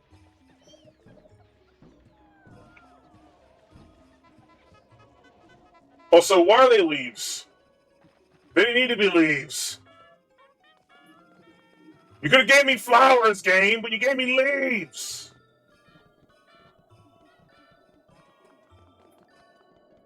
Well, I appreciate it, Shmo. Thank you for showing up and saying hi. Okay, let's see here. We're about to head into the cave and make some more purples. But I gotta deal with slow poke reds. What was that? What was that?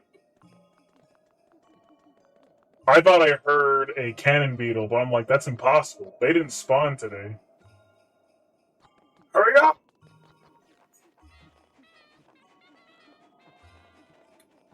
Pokeokes.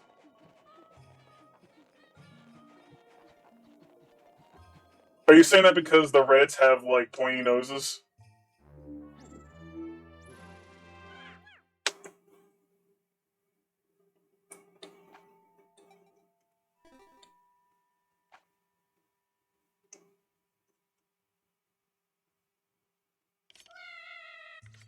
Have you ever played Pikmin before, Shma?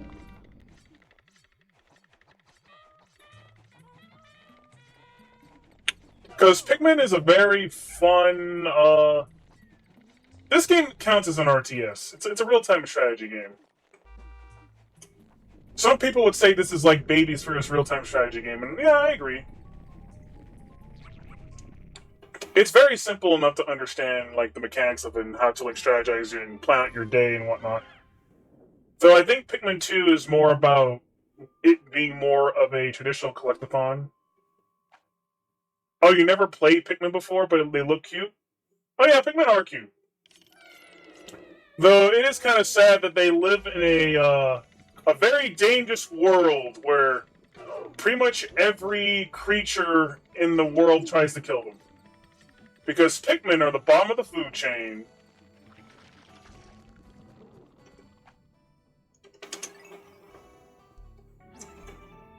It sucks being a Pikmin.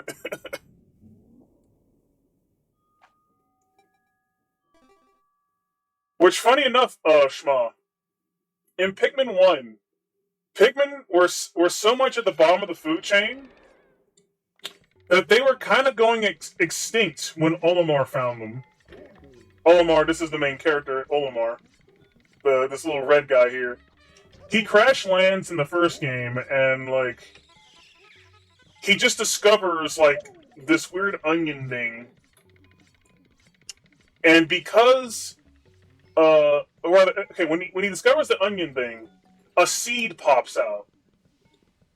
Then he plucks the seed, and then the little red guys come out, and then he's just like, well, these little red guys look like the carrots on my world, which are called pick carrots, and that's why he calls them Pikmin.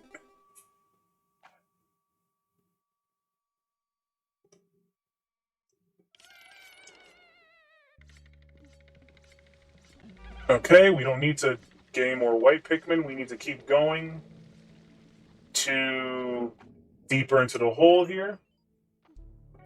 Yes, growing friends. Pikmin reproduce by killing things and then putting them in their onions, and then they make more Pikmin.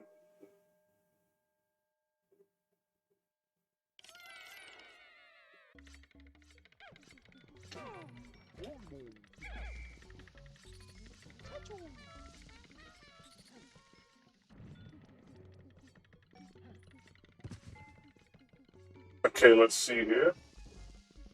Ah, there's the cave.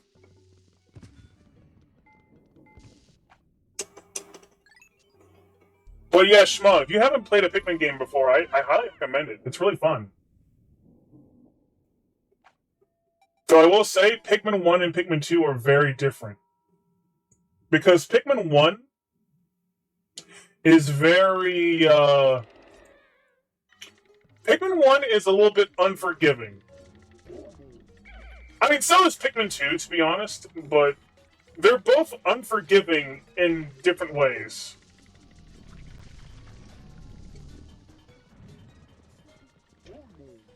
I'll say this, Pikmin 1 and Pikmin 2 have very different kill philosophies.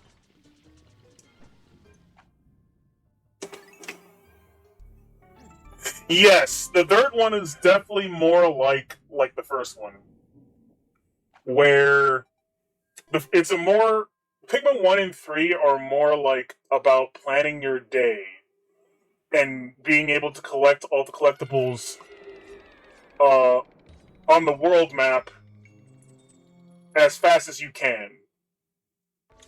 Pikmin 2 is more about dungeon diving, or dungeon crawling, rather.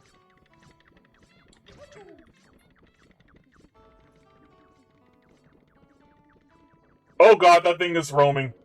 I gotta hurry up. I gotta hurry up. Where's the cave? Where's the cave? Where's the cave? Where's the cave? Hold on. Hold on. I know it's just 5 Pikmin, but I don't want them to. I don't want them to die.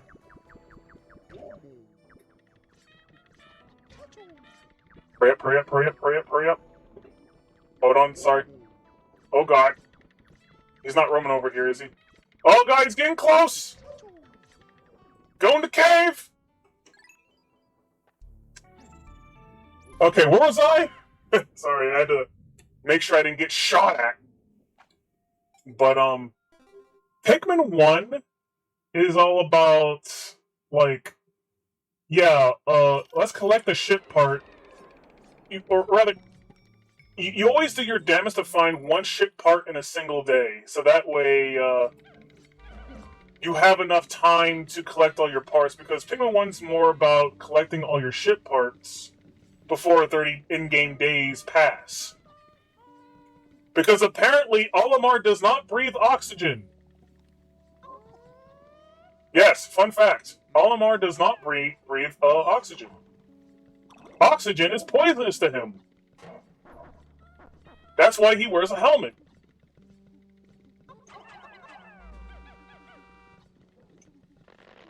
I think I read somewhere that Olimar breathes methane gas or some shit.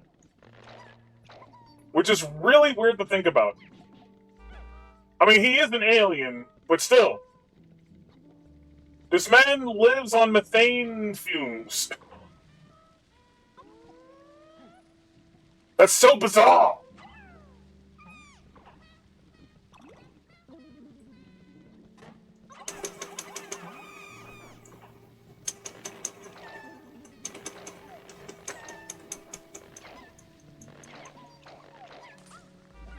Oh god!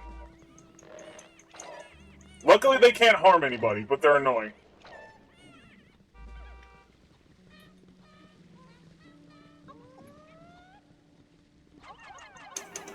Also, I apologize for losing my train of thought again. This happens sometimes. When I'm playing a game and then just something happens and I'm just like, oh god, I gotta focus now.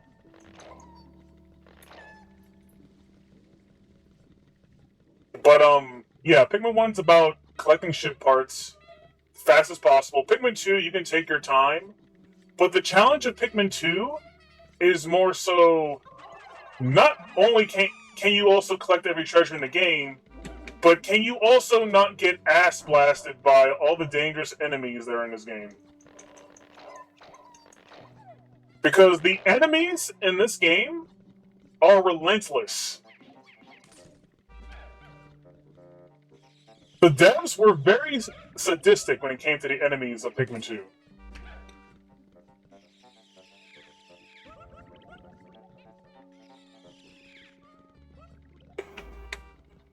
I mean, some enemies literally have a gun on them. I shit you not. Wild animals in the wild with firearms.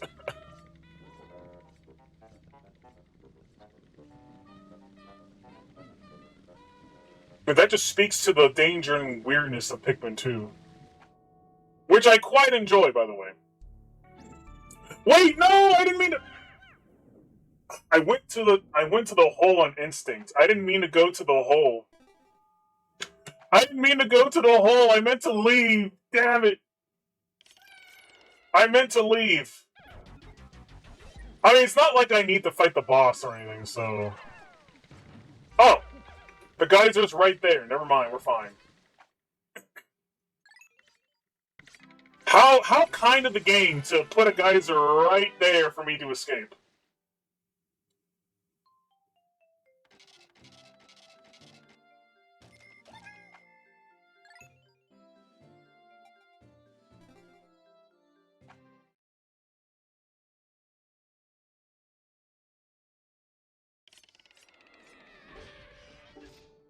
Okay, we got 15 more purples. Now we need to go there. We need to go into that cave one more time, chat. So we can get 100 purples, and then we can immediately... Actually, maybe not immediately, but we can most definitely get, We can most definitely get, the dumbbell when we go to,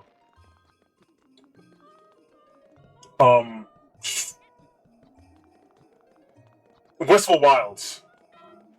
Also, what time is it right now?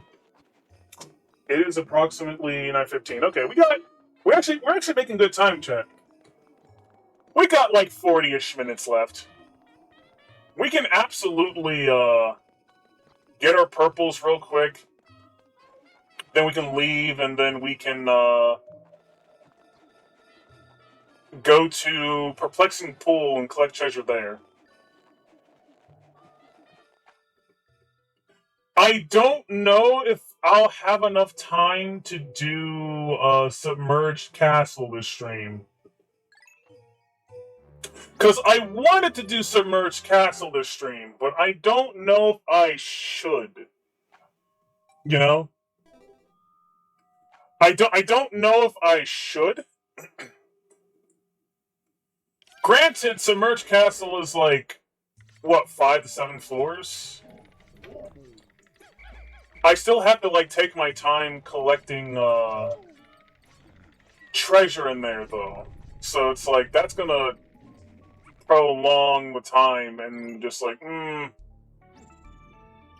may need to use my time wisely for today.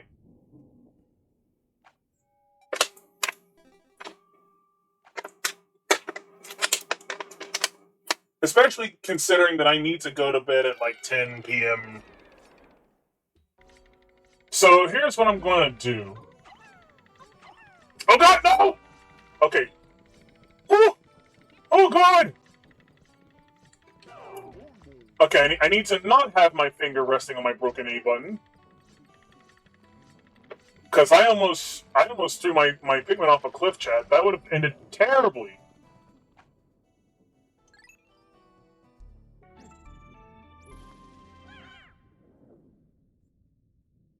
So yeah, chat, the plan is get the last 15 purple Pikmin, then go to Perplexing Pool, and then collect all the treasure on the overworld. And then next stream I'll do Submerged Castle. And then next stream I also may or may not do Dream Den.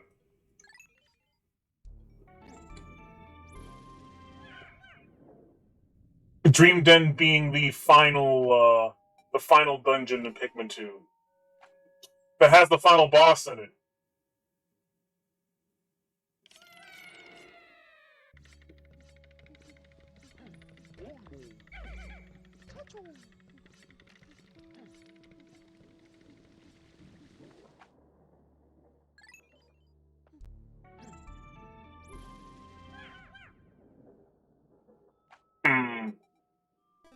Should I do Submerged Castle real quick? I mean, real quick, quote unquote. I don't think I can. Especially considering it's like, what, 9:20 right now? No. Chat, I'm very tempted to do freaking Submerged Castle. I really want to do Submerged Castle right now. But I'm like, that's just not wise to do at this moment in time. I should be patient and just wait next week. You know? I should just wait next week for Submerged Castle. But Submerged Castle is just, right over there, And Perplexing Pool, I can just go there and be ready. But I don't have the time! I don't have the time, but I really want to do Submerged Castle. And suffer greatly. I'm kidding.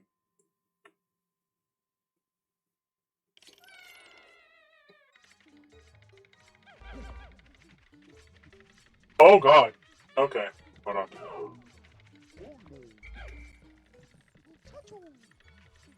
Where's the cave? Where's the cave? Or the hole? Where's the hole? Oh, there's the hole.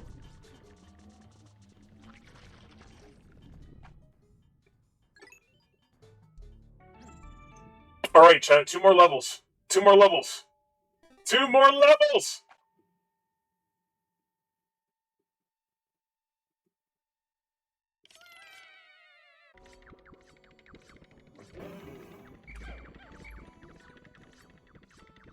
Oh, hell no. Nope. We travel as a group. The Gallon Gunks are right there. No.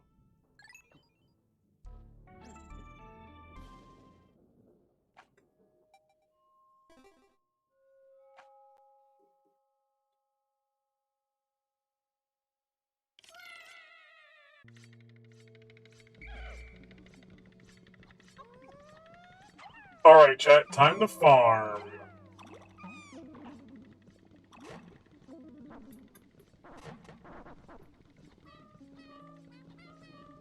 Wait, what the hell? Huh. Okay, throw these last reds in there.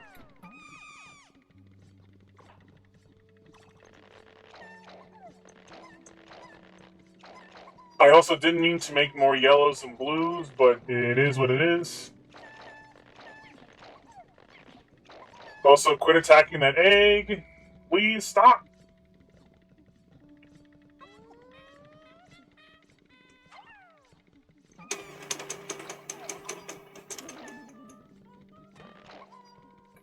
Okay, get the purple.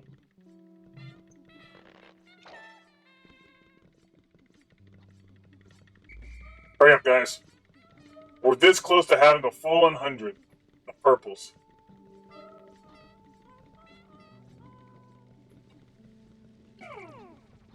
Alright, so, blues and yellows. All blues, cause fuck it. All yellows, cause fuck it.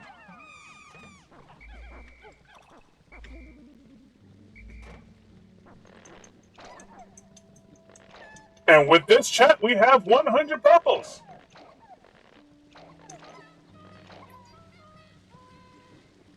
Now we no longer need to worry about, the dumbbell treasure.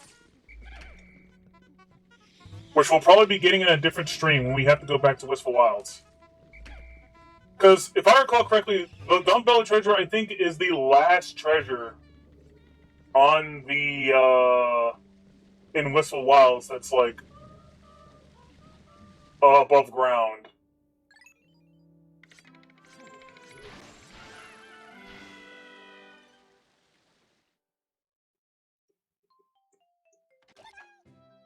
Okay, save.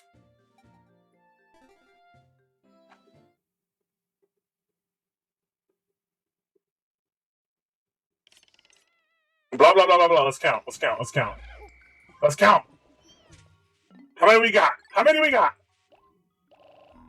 We got 101. Nice.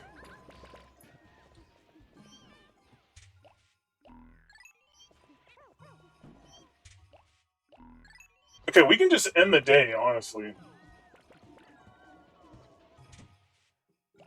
There's nothing else to do, and there's not much Pikmin to make here, so... Yeah, we are now officially done with, this level. We never have to come back here again. Especially since, if I recall correctly, chat, I think Submerged Castle... No, Submerged Castle definitely has, purple flower buds. Because, well, the purple Pikmin are required to beat the boss of that particular dungeon.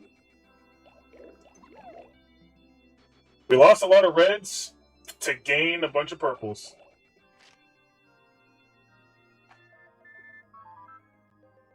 Louie, are you eating well? When you were a boy, you were quite skinny, so I made you clean your plate. Be sure to cook suspicious food before eating it.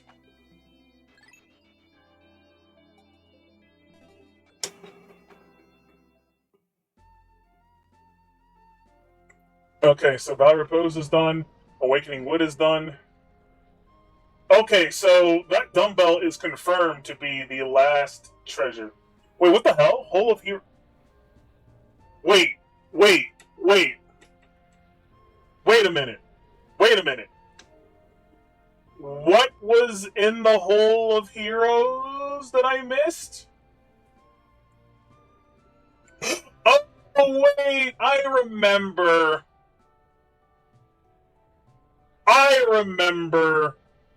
Oh, goddamn, I remember. I actually do remember that. Okay. Alright. You know what, chat? I think for day 20, I'll go to Wistful Wild, get the dumbbell anyway, and, get that last treasure in Hole of Heroes. Because holy fuck, I completely forgot that I forgot a treasure in the Hole of Heroes. Because fuck Hole of Heroes, to be honest. Also, before I bring my purples out, time to attack with the reds.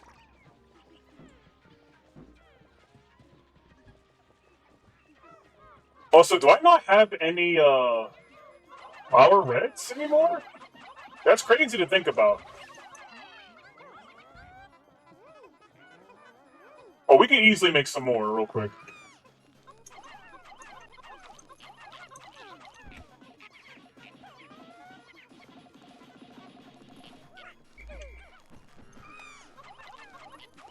Fuck out of here! Fuck out of here!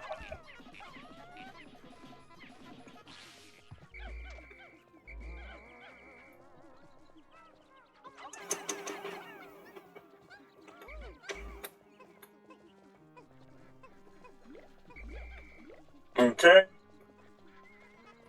You guys over here, handle this.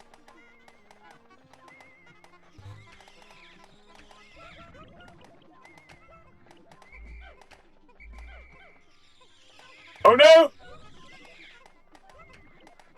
Stop drinking all the juice! Let some of the others get some of it too!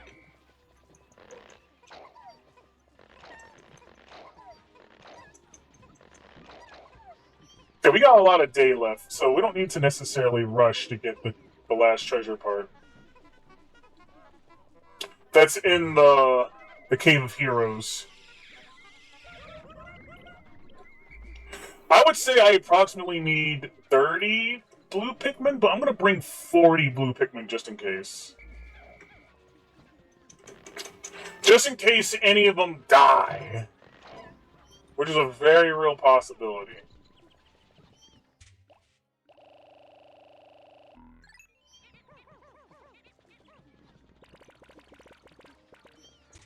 Okay, time to get the purple boys out. Get that last treasure.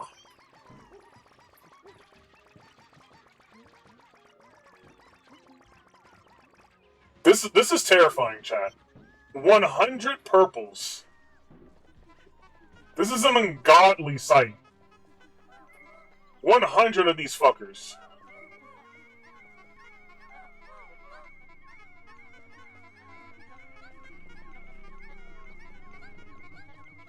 Come on. Look at them go, chat! Look at them go! Oh my god, they're slow as fuck. I completely forgot they were that slow.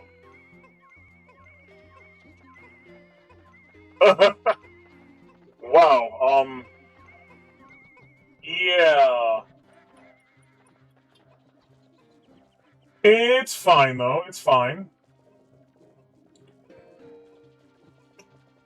Here's what I'm gonna do. I'm gonna leave the president, like, right there.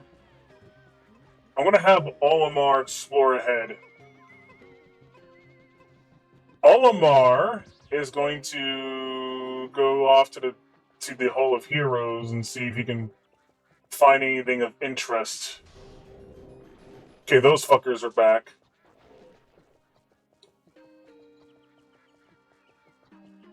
And then... Okay, that hole there. Okay.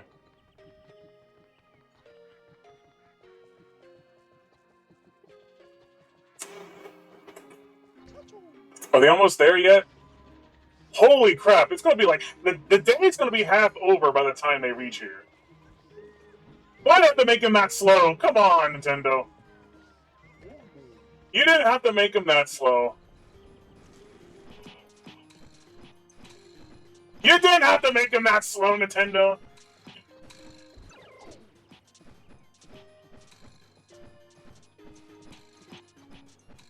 I wonder if I can beat these guys before the purple Pikmin reach the ship.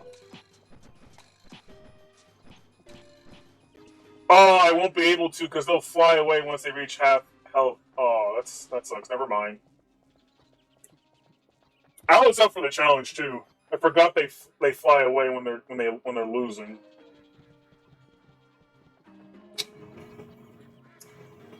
They're still not there yet. Come on.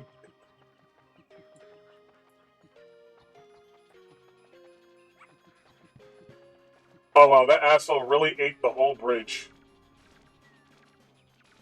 Actually, hold on. I'm gonna need to.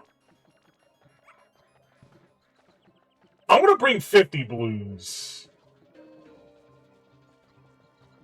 Yeah, that's the plan, chat. I'm gonna bring 50 blues into the Cave of Heroes. One, because I want to have a good amount of Pikmin to fight with when I'm on that one particular floor. The Doomsday Apparatus!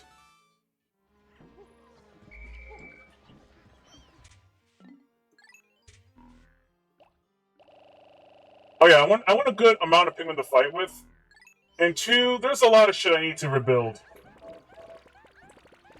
Like I just noticed, I gotta rebuild that bridge now. God damn it! The goddamn ladybug fucker destroyed my bridge, and now I gotta fix it. This sucks.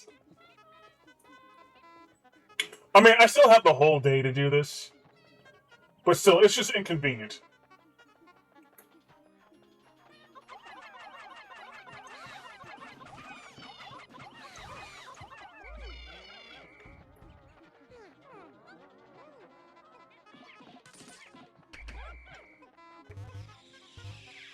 Some flowers.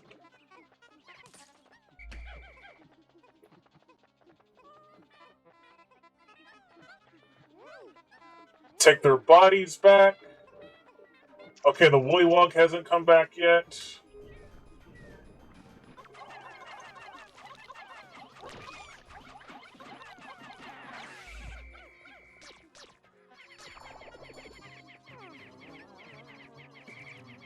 Okay, President, you watch over them.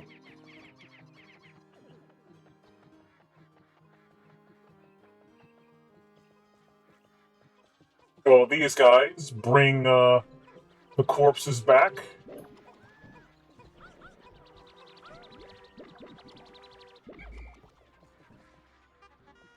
We're also going to have these guys kill that one enemy that's over here.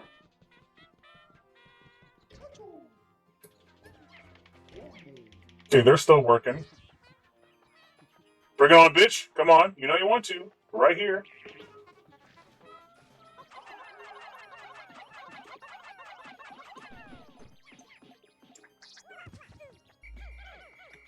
Oh, shit. Come on. You know you want this. Oh, shit.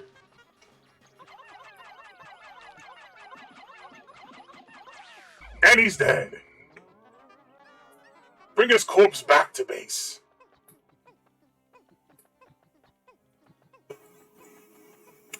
I wonder if I can take the sheer bugs down with just 11 blues. Probably not.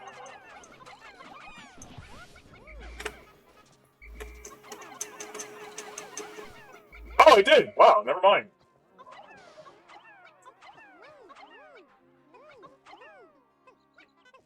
I was completely wrong. I destroyed them with ease. These guys done yet? No, they're still building.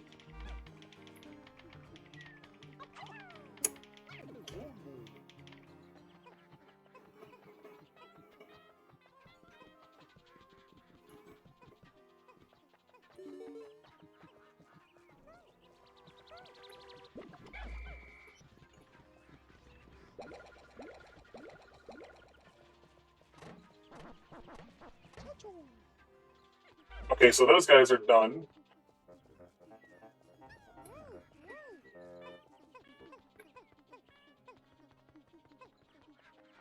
I'm still gonna bring only in 50 chat because I don't want any unnecessary amount of Pikmin dying because I had an overabundance of Pikmin. It's always best to enter caves with less than 100 Pikmin. Especially since you never know which Pikmin caves might have Boltman in it. Which, if I recall correctly, there's only 3. But I can never remember which ones have them or not, if I'm being perfectly honest with you.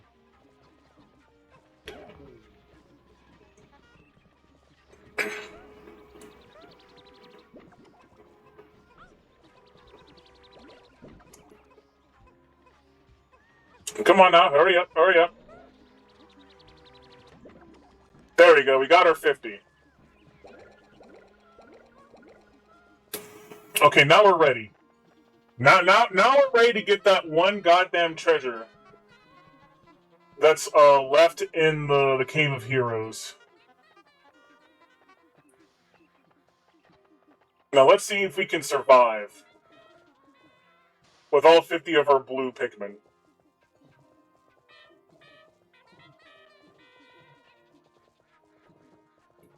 Oh wow, the day is almost over. Yeah, Pikmin days are really short, chat. I always tend to forget this.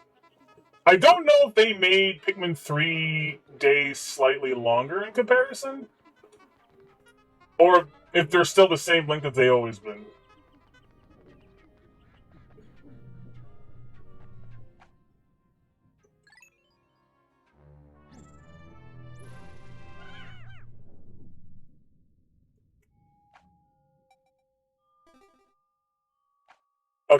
Okay, chat. Time to do the strat of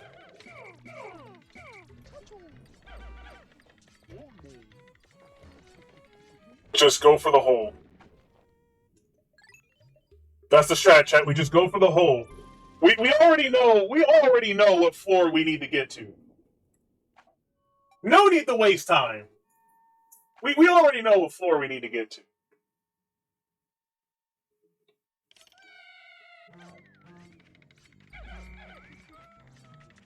Wait, what? Huh?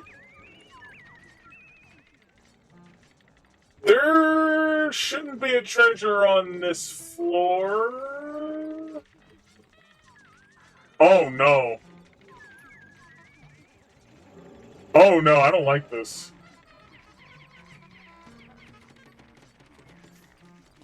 I don't like this, chat. Oh, this is bad.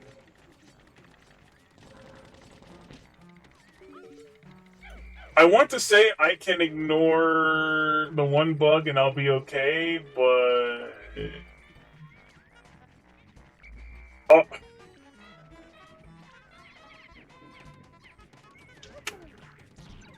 Ow!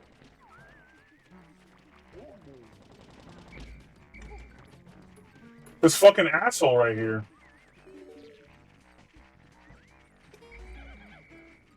I wonder who's the sadist at Nintendo who was like, remember the swooping snitch bug? Let's make another one, except for the captains.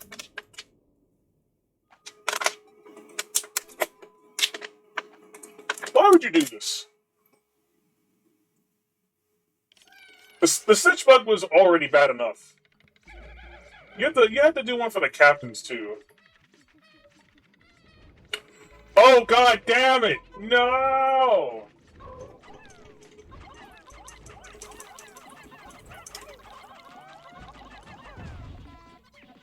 Kill him, kill him, kill him, kill him, kill him!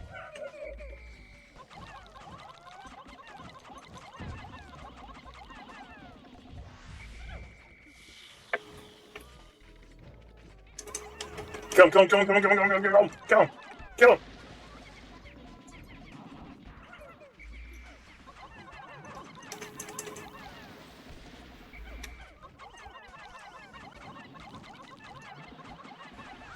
Oh, there's fiery blowhawks here.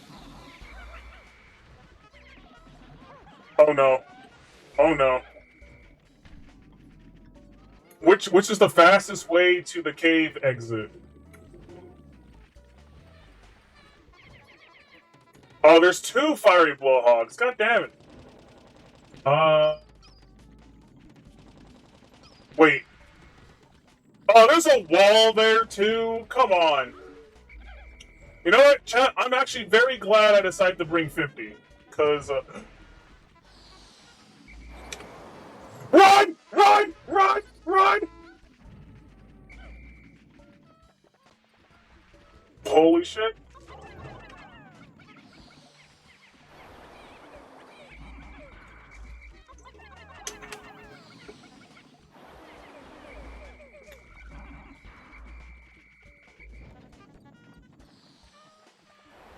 God damn it.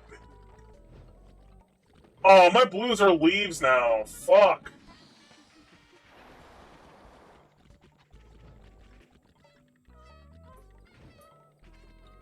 Okay, one of you has to approach me. Never mind.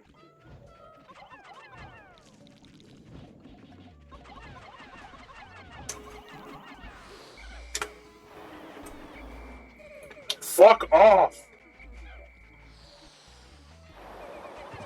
No! No, no, no, no, no! No! Fuck!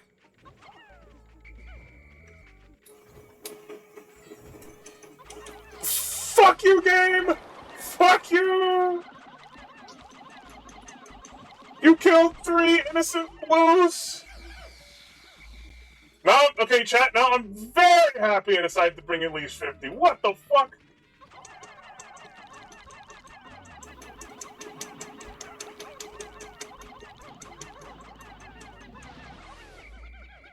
Like, holy shit. Oh, I forgot how... Well, actually, no, I didn't forget how shitty the Cave of Heroes is. I actually quite remember how shitty the Cave of Heroes is.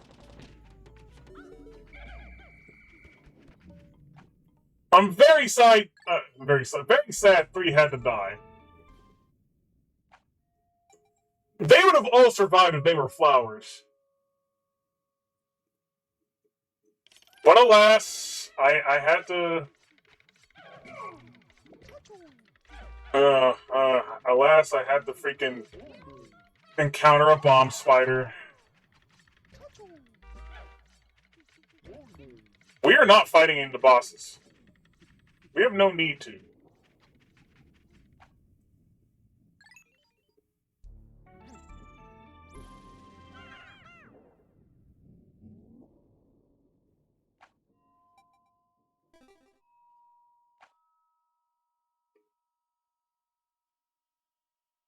Full of Heroes, sub-level 5.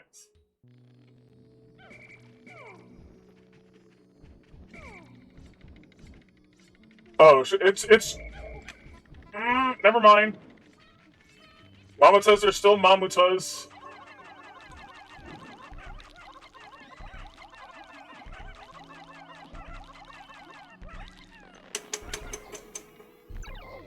Stop! Stop! Let me go!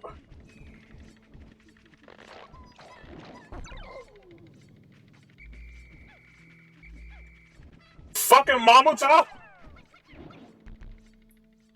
Oh. Oh. Oh. Oh. Ow!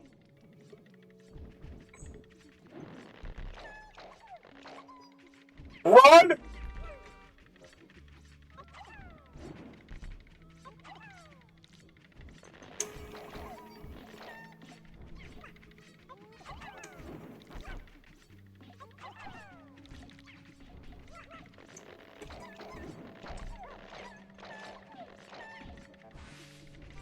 Finally! Holy crap!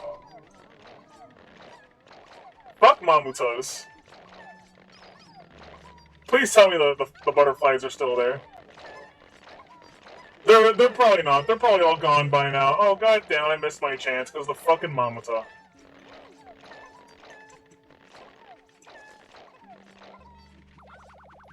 Oh. Well, honestly, I have a lot of blues, so it's honestly not too big of a downside here. Oh no, run guys, run.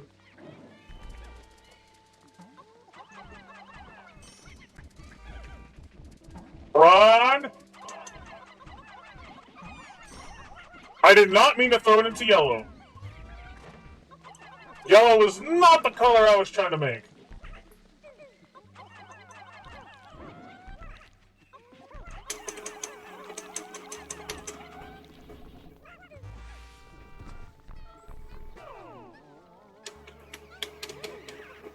Oh, I fucked up.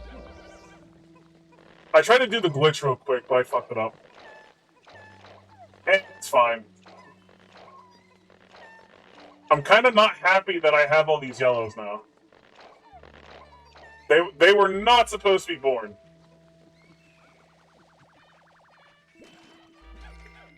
I wanted to make some reds, actually, but you know what? I probably should make more blues.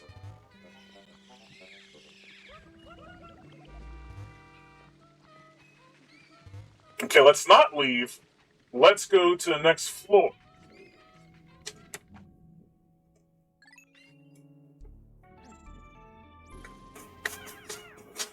I'm definitely not ending the stream until I get that final treasure, that's for certain.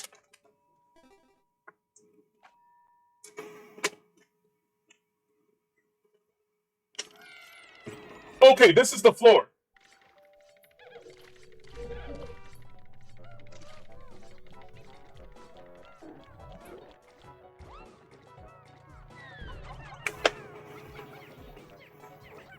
Some might have to die.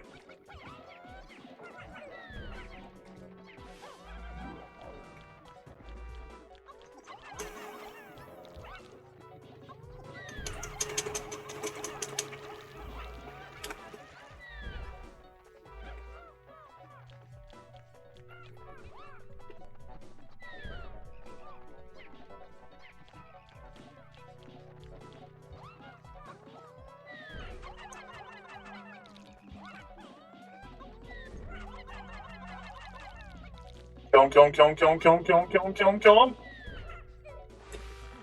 Woo! No one died to the Woolywog. Let's go. Funny enough, chat, the Woolywog is what fucking prevented me from getting the final treasure here last time, too. But we took care of him. So you guys make that. We're gonna split up the party. We'll have Olimar watch over the yellows. Which there are only 9 of. The rest are gonna have to fight their way to the treasure.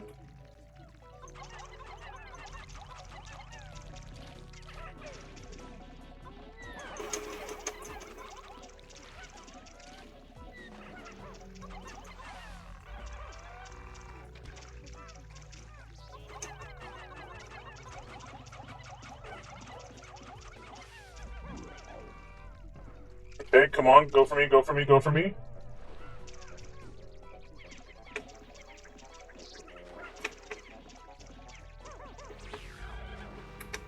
Nice, we're killing everything.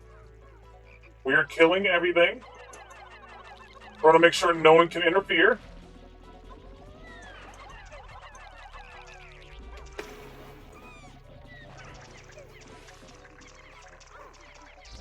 Ooh, one died.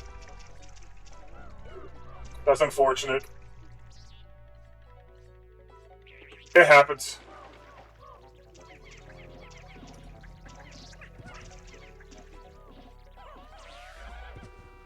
All right.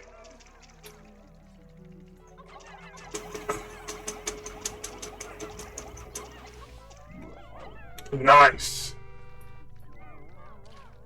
I think that was the last threat in this room. Unless the game is like Bomb Spider or something, or Woolywog. Oh god. Okay. Okay. Nice. No unnecessary deaths. We love to see it.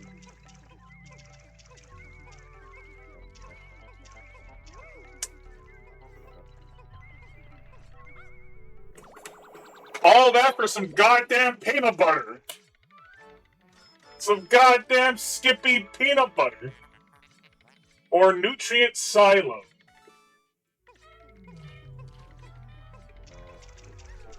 Gather the bodies.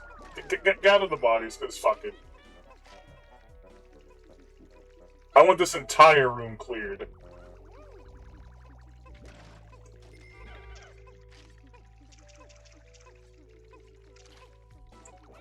I'm so glad I brought 50. Shit would have went so south, chat. If I went with any less, anything less than 50 would have guaranteed this mission to be a failure.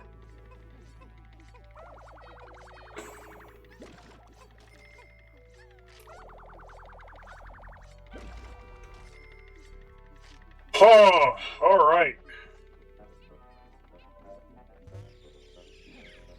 Everyone get your juice.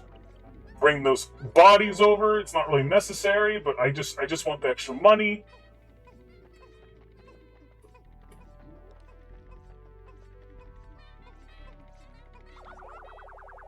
All right. Come on, guys. And Olimar's leading now. Okay, now we just need to find a geyser and leave. We don't need to finish this cave. We just need to leave. So next geyser we see, we out. Oh, fuck! It's this room! Fuck! Fuck! Fuck! No!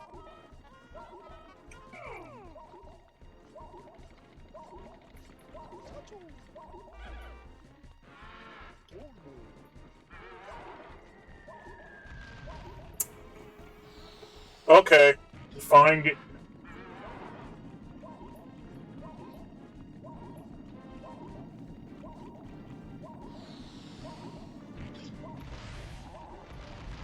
Okay, okay. Let's be smart about this. Is there no geyser in this room?